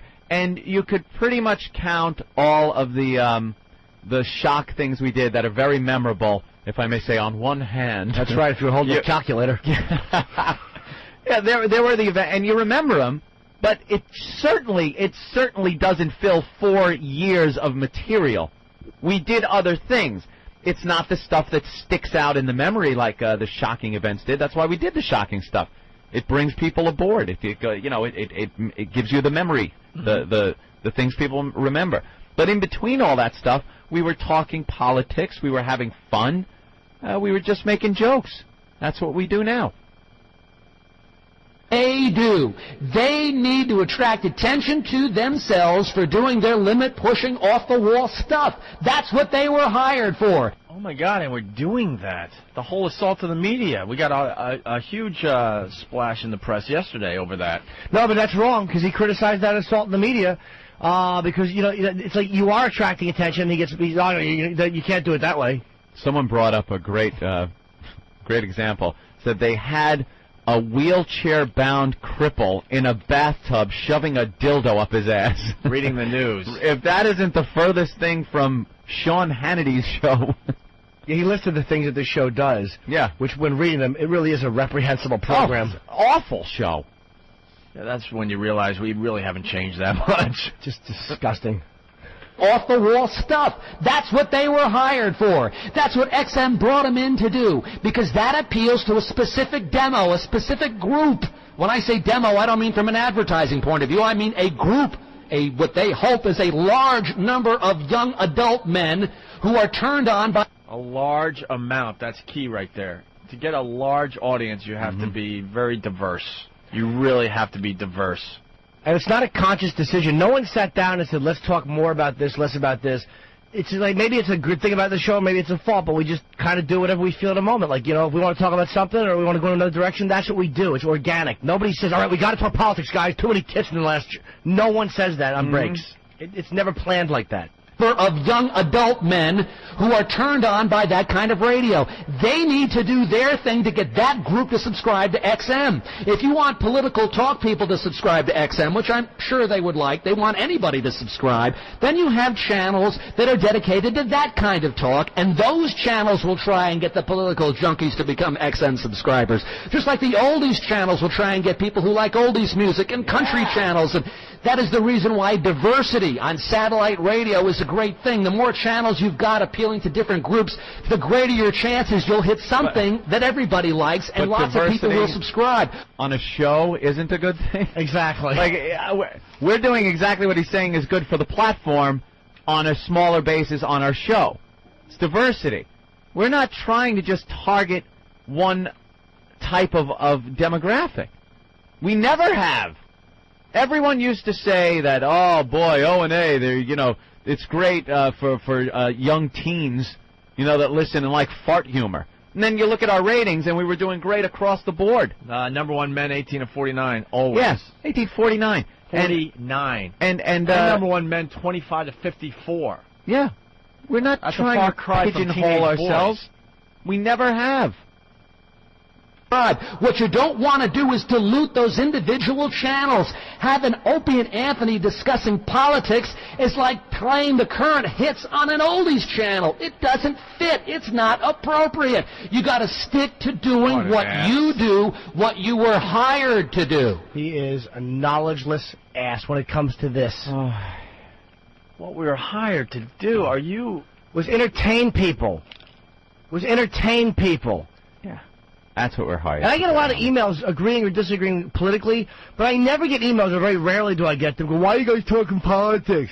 People don't think that way. People aren't that stupid that they can't listen to politics, especially from a couple of asses who are just opinionated boobs. Right. We don't hide behind that we're absolutely correct and we're geniuses. We throw a lot of fucking anger into it, and a lot of knee-jerk reactionary nonsense, and a lot of completely politically incorrect, vile things which other people think. Yeah. Wouldn't that be great? I'm sorry. Wouldn't that be great if Alan, some guy came in and said, I have a cavity in one of my molars, and you go, sorry, I just work on incisors. I don't go back by the molar. That's a different thing. See, I'm trying to put it into something you might understand, Alan. We touch all the teeth here. All the teeth on our show. And the gums, And the gums. So I don't know whose idea it was for XM to be, or for Opie and Anthony to be doing conversations about politics with Dick Cavett and Mark Marion or whatever. I don't know whose idea that was, whether it was XM's or whether it was O&A's. You also don't know what you're talking about. Mark Maron, first of all, is a friend of ours. He's a comic. I've seen him at the Comedy Cellar many times. We invite him in. It just happens that he does a show on XM as well. And Dick Cavett, we had him on for over an hour. Did we even talk politics with him? No. If we did, it was for maybe 5 minutes out of an hour. Maybe. We used to have, what's his name, Ackerman on our show. On NEW. Remember him, the politician? Oh, we never from talked out on Long politics Island? with Louis Black, right? And that was politics. When Louis would come in, That's we all were it was constantly about. at each other's throats about politics. The show is pretty much the same as it was. He just doesn't. What he's saying is wrong, and he's trying to back up a point which he lost in a debate. Gary Ackerman. But Mark Marion or whatever, I don't know whose idea that was, whether it was XM's or whether it was O&A's. But either way, it's a bad idea. Not because they can't do it, but because that is not what XM needs to be doing. XM needs to be appealing to Opie and Anthony's primary target. That is young adult men. Stick to that. That's what will get you. And they don't want to hear about politics, Alan? Young guys don't want to hear about politics from time to time? You can make them on the New York Radio message board, or you can email me, asniffin@computer.net. In the meantime, this is Alan Sniffin saying, remember, you don't happen to make it, you make it happen. Make it happen this week, and I'll see you next week. asniffin@computer.net. He makes Dr. Laura sound like 50 Cent. You can't make it happen, happen to make it. What? What? What? Huh? What was his email? I didn't hear it. asniffin@computer.net, I think. Oh.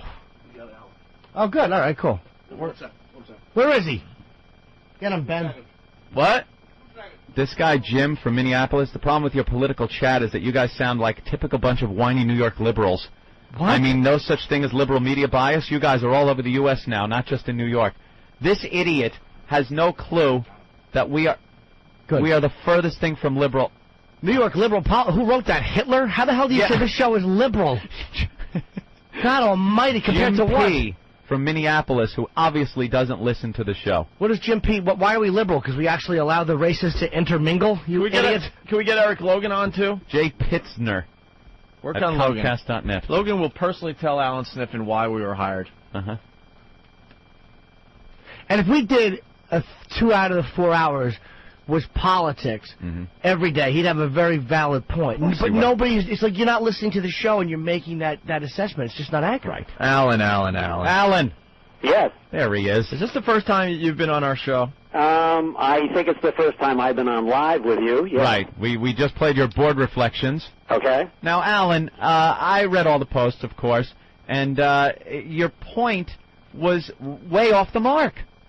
It was, if, like Jimmy said, we had done political talk every day, a couple hours a day, then you'd have a point. This show has always been, not just on XM, but always been about variety. We do the shocking stuff. We talk about the sex. There is the fart humor. But at the turn of what? The turn of a screw, coin, flip of a coin, right. The drop of a hat, turn of a voting booth. we turn it around and we talk about politics or anything else that might be of interest to anybody listening to the show. Well, first of all, anybody listening to the show is the wrong word. You're looking for a certain group of people to listen to your show. You're not marketing your show to everybody. You're marketing it to young men. How young, Alan? What do you think our demo is? 18 to 40, roughly? Nope, it's 18 to 49. Okay. So and probably on XM, it's probably a little bit older. Probably skews older than that. What skews older than that? Your listeners? Yeah, probably on XM probably because on the technology is... Yeah, but the reason you're on XM is to attract a young male audience. That's what they hired you to do. You're not there to talk about politics. You're there to get young adult listeners. See, that's where we disagree. Male adult listeners. So that's where we disagree. It has to talk about politics. That's not going to get it done for that group. Alan, it's 18 to 49. That's not young men. It is, because the vast majority is not between 40 and 49. Oh my God! You have to go to one of our gigs to see for yourself that it's a much bigger variety than young men. It may be a bigger variety, but vast bulk of your audience is not between 40 and 49. It's between 18 and 40. You know that as well as I do. And, Alan, you do realize that our goal is not just to get subscribers at this point. That's part of it, but it's also to entertain the people on the platform. You can't just get subscribers and not give them anything for their money. Now, if you think that, then you think wrong. Your goal is to get subscribers. It is also to entertain the people that are on the platform. The reason you entertain is to get subscribers. The point of your show is to get subscribers. It's true for anything on XM, or Sirius for that matter. But that's just like broadcast radio saying that the point is to get ratings. Yes, that's that true. is absolutely correct. But the only way you're going to get that is by entertaining the people. Okay, so you're saying, what you're doing is you're saying entertaining to get subscribers. So the bottom line is to get subscribers. But you're saying get subscribers like people should listen, like that's a valid point. Who doesn't know that you want people to listen? I mean, nobody would say that, debate that. But my point is that if you talk about things that don't appeal to the audience that you're targeting, you're not doing your job. Why do you think that doesn't appeal to people? Young men who don't listen? want to hear about politics from time to time, Alan? Potential subscribers are not going to subscribe to Opie and Anthony to hear a discussion of politics. You really think, let me ask you. Hold on, Alan, you can't have a monologue. You got to let us discuss this with you. Shut up for a second. Do you really think that we talk politics, or if Ant and I are talking politics, do you really think that we talk about it the way Rush Limbaugh would talk about it? Do you really think that we talk about it without any humor or without any vile, awful references that we normally make? I think when you have Dick Cavett on, you're not doing the kind of stuff that the majority of your audience You have to listen to the show before you comment about it. You know that we had a discussion with Dick Cavett for about an hour. It was very interesting. And if we did talk politics with Dick Cavett, it was for less than 5 minutes. Okay, well then Mark Marion. I mean, it's the same difference. Mark is a friend of ours that we've known for many years from the Comedy Central, Comedy Cellar, and the guy is a very funny guy. And he was very funny, and then we went down the political route for a little while. That's the problem. No, it's not. Young people want to hear about politics just as well as older people. Alan, don't you realize that when you are hanging out with your friends, that besides talking about tits and ass, that occasionally the war comes up and politics and who's in office. But people don't turn on Opie and Anthony to listen to hear about the war. God. But they hear about it in our inimitable style. To hear the excitement of whatever you guys can come up with, it's on an outrageous level. But it was never all about it. It was true. never 100% about that, Alan. Even our old show, we would discuss politics with Louis Black when he would come in. Very rarely, and not for an hour. No, because we had a lot of spots to play. Between Dick Cavett and Mark. No, shut up, Alan. I just told you what it was. Dick Cavett was less than 5 minutes, and Mark Maron, if I was going to, honestly, maybe 20 minutes. Maybe. So that's a far cry from an hour. That's probably 25 minutes to maybe a half hour. One lousy show during 1 week of Opie and Anthony. Well, it's not appropriate. That's pretty much. Let me ask you a question. Not appropriate. Right. We're not playing commercials anymore. Well, it's not appropriate. What are you talking about? Let me ask you a question. All right. Would you go on and play classical music for a half hour on your show? Dude, that's such a bad example. argument. You know what? That example stinks, and you know it. Classical music as well. So but Alan, you would go on and play that for a half hour? Alan, I'll answer that. There's no way to inject the personality of this program into playing classical music. And I would make the same argument if you're going to talk politics. But there's a way to inject our personality and discuss it as the Opie and Anthony show and not the Rush Limbaugh show or the Sean Hannity show. There's a way to discuss politics and keep it funny and even a little perverse or whatever. To discuss it as the Opie and Anthony show is not the same as Rush Limbaugh. We don't hide behind being political pundits. We speak our minds honestly, and sometimes it's really vicious. Rush, all those guys, none of them speak viciously about what's going on, and we do. That's because we're honest. I don't think you have a good perception of this program. The real issue here, though, that you must keep in mind is it's not just about who's listening. It's about who will listen, because, again, you need to get subscribers. That's the name of the game in satellite radio. And so if you're going to go on there and talk politics, I would submit to you that you're going to have a harder time selling the show to prospective listeners than you would have if you were just sticking to what you normally do. Alan, you know they're very happy with us down in Washington, right? Well, I don't know if they're happy with you or not. And we haven't changed our show since day one at XM, so we're doing something right because they're coming aboard like crazy, okay? Well, you know, XM, how many subscribers does XM have in total right now? They're going to hit 5 million by Labor Day. Okay, 5 million. I mean, that is a drop in the bucket relative to the total. That's 5 million subscribers, and according to some serious research, each subscriber represents 2.3 listeners. Even if that's true, and I would doubt that, but let's say that's true. It's actual stuff that they use on Wall Street. It is still a drop in the bucket relative to the total number of radio listeners out there. My point in that is that your job, XM's job, not just yours specifically, the job of satellite radio is to get more of the non-subscribers to subscribe. That's the prime directive right now. So if you are doing stuff that does not fit what people would like to hear from you, that is prospective listeners, not current listeners, you are not going to be able to attract a larger number of subscribers. If people hear that Opie and Anthony are on there talking politics, I would submit that the likelihood that you're going to get more of those potential subscribers goes down than if people hear that you're out there talking about the Boyer bus, as an example. Alan, how about this? That's what people expect to hear from Opie and Alan, our assault on the media is getting a lot of attention. That's a shocking thing. That all the New York papers wrote about it yesterday again. Yeah. So we're doing that part of our jobs Yeah, as well. I didn't say you weren't doing your job. We've always been about variety, Alan. You know that. I didn't indict Alan, your entire show. Do you know it's also we're there to entertain the platform, like I said, but also people that have subscribed already that don't listen to our program, that then troll by it, or a friend tells them about the show. They come on board, listen, like what they hear, and tell somebody else about it. It's really the same chain of events as regular radio is. It's a big difference from regular radio because you got to pay. So this is nothing like regular radio. Yeah, That's what you think wrong. Because you're asking people to reach into their hip pocket and shell out, what is it, $10 a month plus startup. But as far as word of mouth goes, it is the same. If you entertain people, they will tell their friends that they were entertained, and their friends will then... And suppose people hear that you're talking politics on the Opie and Anthony show. What are they going to say to their friends then?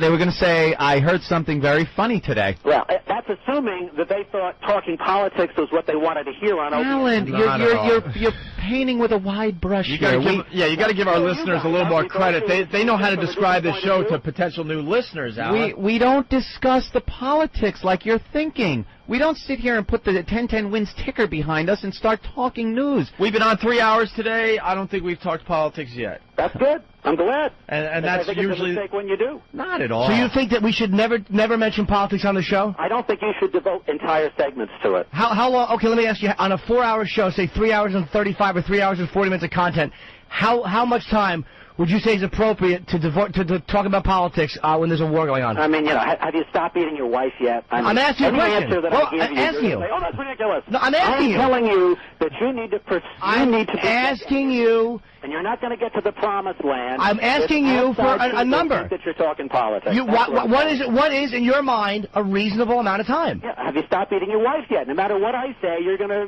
say, oh, that's, You could still give an answer, though. That doesn't count. I'm telling you. Why would you interpret my response instead of just answering a question? Your job is to project an image that will attract. How much time is appropriate?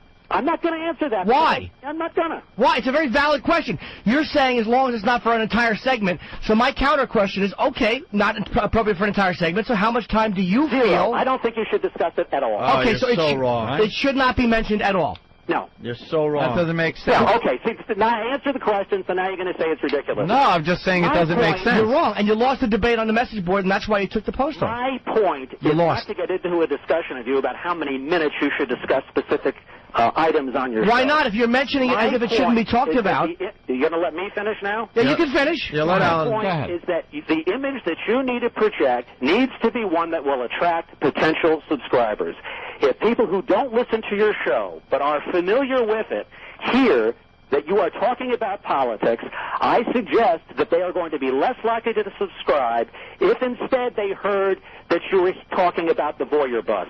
Meaning that you got to live up to your reputation in terms of potential subscribers. Okay, so you mean that some politics doesn't live up to your own reputation. You're wrong. You're absolutely wrong. Yeah, I know you don't agree with it, so we don't have to agree. Alan, you lost the debate on the New York message board because there was one post where the examples were given of things that are done on this show. Yeah. And why was that taken off? I am not indicting your entire show. I'm not saying you are. I'm asking you why was that taken off? Everything was taken off because, as usual, some, not all, but some, of your lemming-like fans instead of coming on and Alan, you don't want to the piss point him that off. we were trying to make, You really don't want to instead piss him came off. on there with the usual baloney about, oh, how You're great playing Opie right and into their Anthony are, and hands, they and can't you do don't want to anything do this, wrong. Alan. Okay, I don't so- need a Don't board do this, full Alan. of that kind of stuff. Yeah. So why not just take off the offending posts? So if I called took it pest for all a off, reason, then I Alan. didn't Don't need the do this to hassle of yourself. removing that nonsense. That's why I got removed. Really? So it had nothing to do with the fact that you were kind of losing that debate because people were raising examples. Have you ever seen me back out of a debate? Am I not on the phone with you this morning? I just saw you. When have I backed out of a debate with you guys? You know better took than that off the board. ridiculous like that. All right, do you beat your wife? I'm not going to answer that question. Alan, it's Opie. I think you're way off on this point. Well, I don't expect you to agree with me. That's okay. We'll just say this. We'll agree to disagree. That's okay. But I do want to thank you. You really did support us in our time off for when we were in Well, at hiatus least there. you know that when I support you, I really mean it because I'm not a follower. But you're not listening to the show. You're making a judgment on something that somebody told you. You're not listening to the show on a regular basis. I'm making a judgment based on what people who listened to the show objected to. Really? So is that how you judge things, by what other people tell you? In this case, there were people who listened to the show who came on the New York radio message board and criticized this particular segment. Alan, so your own listeners were criticizing. Now we're telling you that you had it wrong. You thought Dick Cab was politics for a while. Ope corrected you and said, no, that was going to be 5 minutes. So now you're telling me that my point would be valid if you had talked politics for a greater length of time? Jimmy. Is that what you're saying? Yeah, we said that before. If we talk politics, Anthony said that before. If we talk politics for X amount of time every day, an hour, 2 hours a day, you would have a very valid point. That was said earlier in this discussion. And we don't agree with that. I told you before. Your job is to attract new subscribers. You're not going to do that if your potential subscribers hear that you're talking So politics. do you really think two guys are going to be talking? That's not going to get you to the promised land. So wait, do you think you can jump up and down. I'm asking you. Hold on. I think you're wrong. Do you really think two guys are going to be talking, and one guy's going to be going, hey, they were talking about the war. Forget it. I'm not signing up. Do you really think that's going to happen? Yeah, I do. No, You're awful. What I think is that if they don't hear that Opie and Anthony are pushing the limits and Alan, are getting out there on the edge on a Alan, regular basis, if they hear instead that you're talking about George W. Bush, they're going to say, you know what? I can listen to WABC and hear Sean. No, you can't. You have to say ABC. I don't need to spend $10 a month for something I can get for free. But you can't because it's not the Opie and Anthony show talking about it. But prospective listeners, see, that's what you're not getting here. am. You keep talking in terms of the Alan. people who are listening to your show. I'm referring to people who have not listened to your show, who have not yet subscribed. You need to project an image to get them to subscribe. God, you not know what They you're haven't heard your show. People who have a Well, let me ask you a question.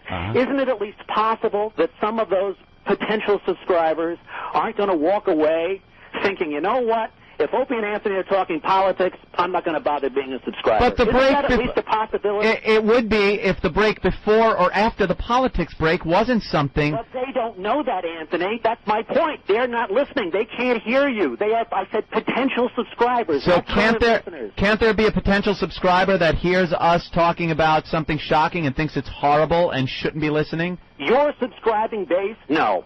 Because that's what they're subscribing for. So you really they're subscribing to hear you push the edge. You think they're that not subscribing to hear you talk about politics. You think somebody's going to hear a break and hear politics and then just tell everybody they know they talk politics, don't sign up? Do you really think that's realistic? That people who do not subscribe to the show now, who you need to appeal to at some point to get to subscribe, are not going to if you're not doing the stuff that the show has a reputation for doing. And this show is doing that stuff. stuff. When you stray from that focus, you are decreasing your chances of attracting new subscribers. So why'd you take that part off the message board where the guy was talking about Wheelchair Fred putting a dildo in his ass and all these other awful things that we do? Why'd you take that off? I took everything off. I know. Why?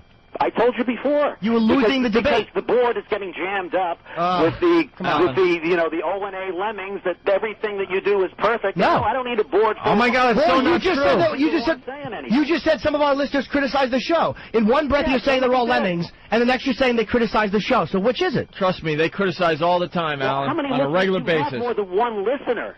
Jim. Yeah. So some criticized and some supported. Alan. What was happening is, as usual, if any criticism Where's Eric comes up Logan? at We need all, him right we now. get the same Let me people get out of coming this on fucking there meeting. and saying the show was great no matter what. So, I don't need a board full of that. We weren't having a discussion. We were having the O&A army coming on there and explaining to everybody how great the show is. That's no longer a discussion. That is just a hijacking of the thread. No, I read about 15 posts, and it was accurate. You would rather have guys like Josh just agreeing with you. No, that's not true. It was accurate. I read the first at least 15. And the fact that you read them meant that I left it on there, didn't it? Yeah, then you took it off because you were losing the debate. I didn't just take off the post. You were losing I took everything the debate, off. Alan. The posts that were criticizing and the posts that were supporting. You were losing. I read it.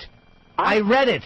Okay, you read it. I hear you. You were losing. To me. What I said is I removed everything. Right. The negative posts, the positive posts, whatever your point of view, I took it all off because the whack bag group was coming on there and invading the board with ridiculous support posts that weren't addressing the point. Really? Like the one that listed the things that we do as well as talk politics? That wasn't addressing the point? We're going to have the same discussion. I said to you 3 times already. I heard you. I just know what you did. I know what you did, which was lose the debate and remove the post. I removed everything. Because you lost. You would have a legitimate criticism of me if what I did was remove just the posts that are supporting you. But I removed the negative posts, the positive posts. Because you lost. So it was not something that was done on an editorial basis.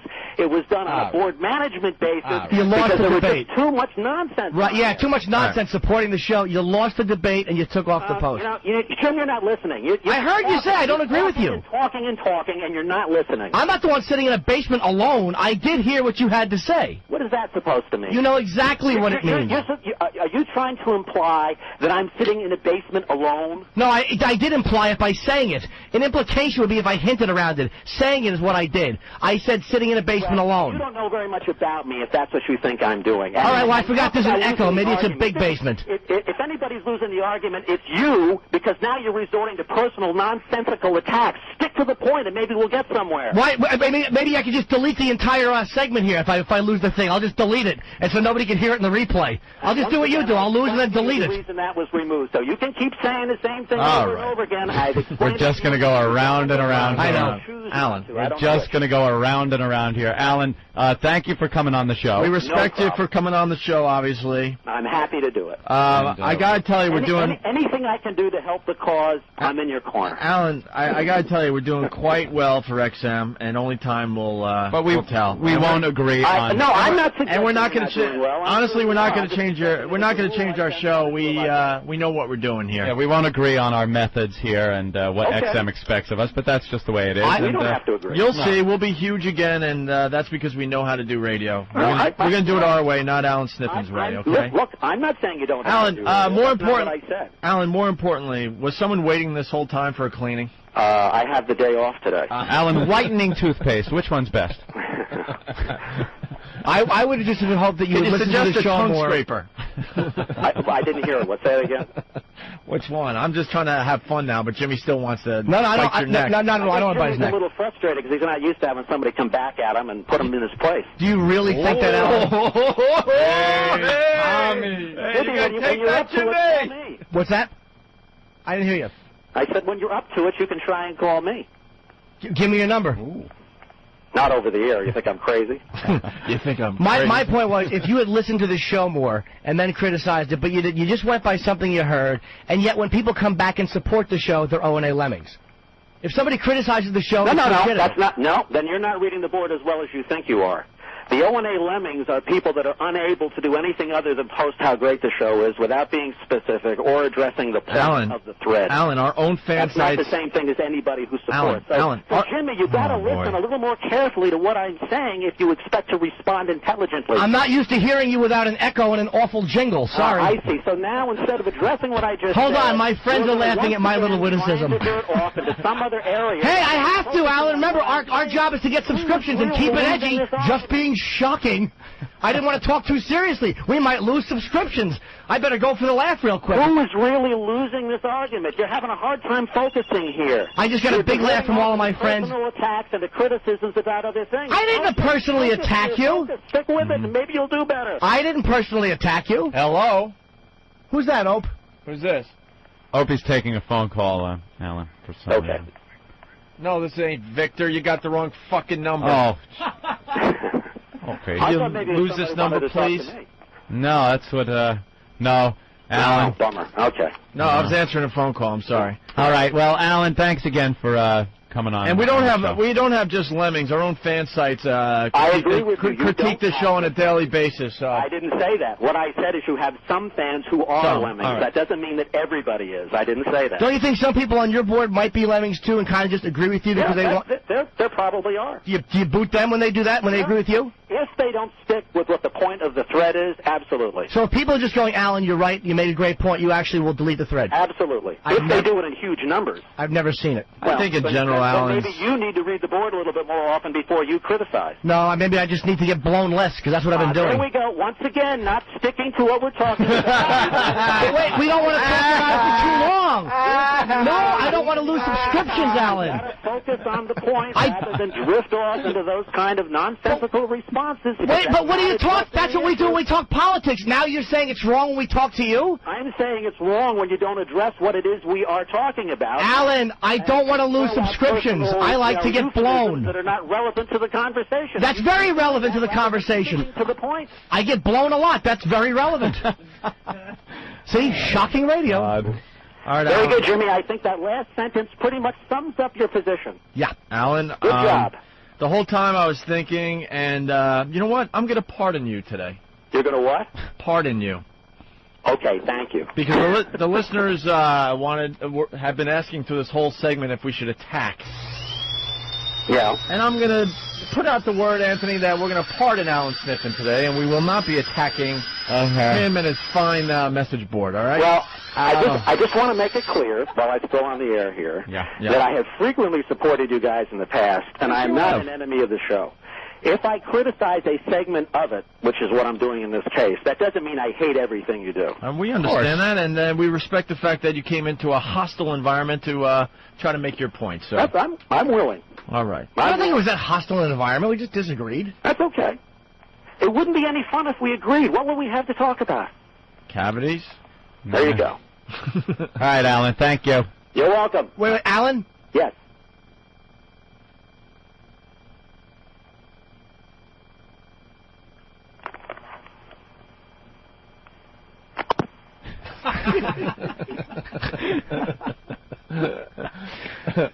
That's classic. All right. Love it. I think we've said enough. Drew Boogie, get us out of here for a while. This channel is experiencing technical difficulties. Please stand by. We're working on the problem. What's that supposed to be? Some kind of sick joke?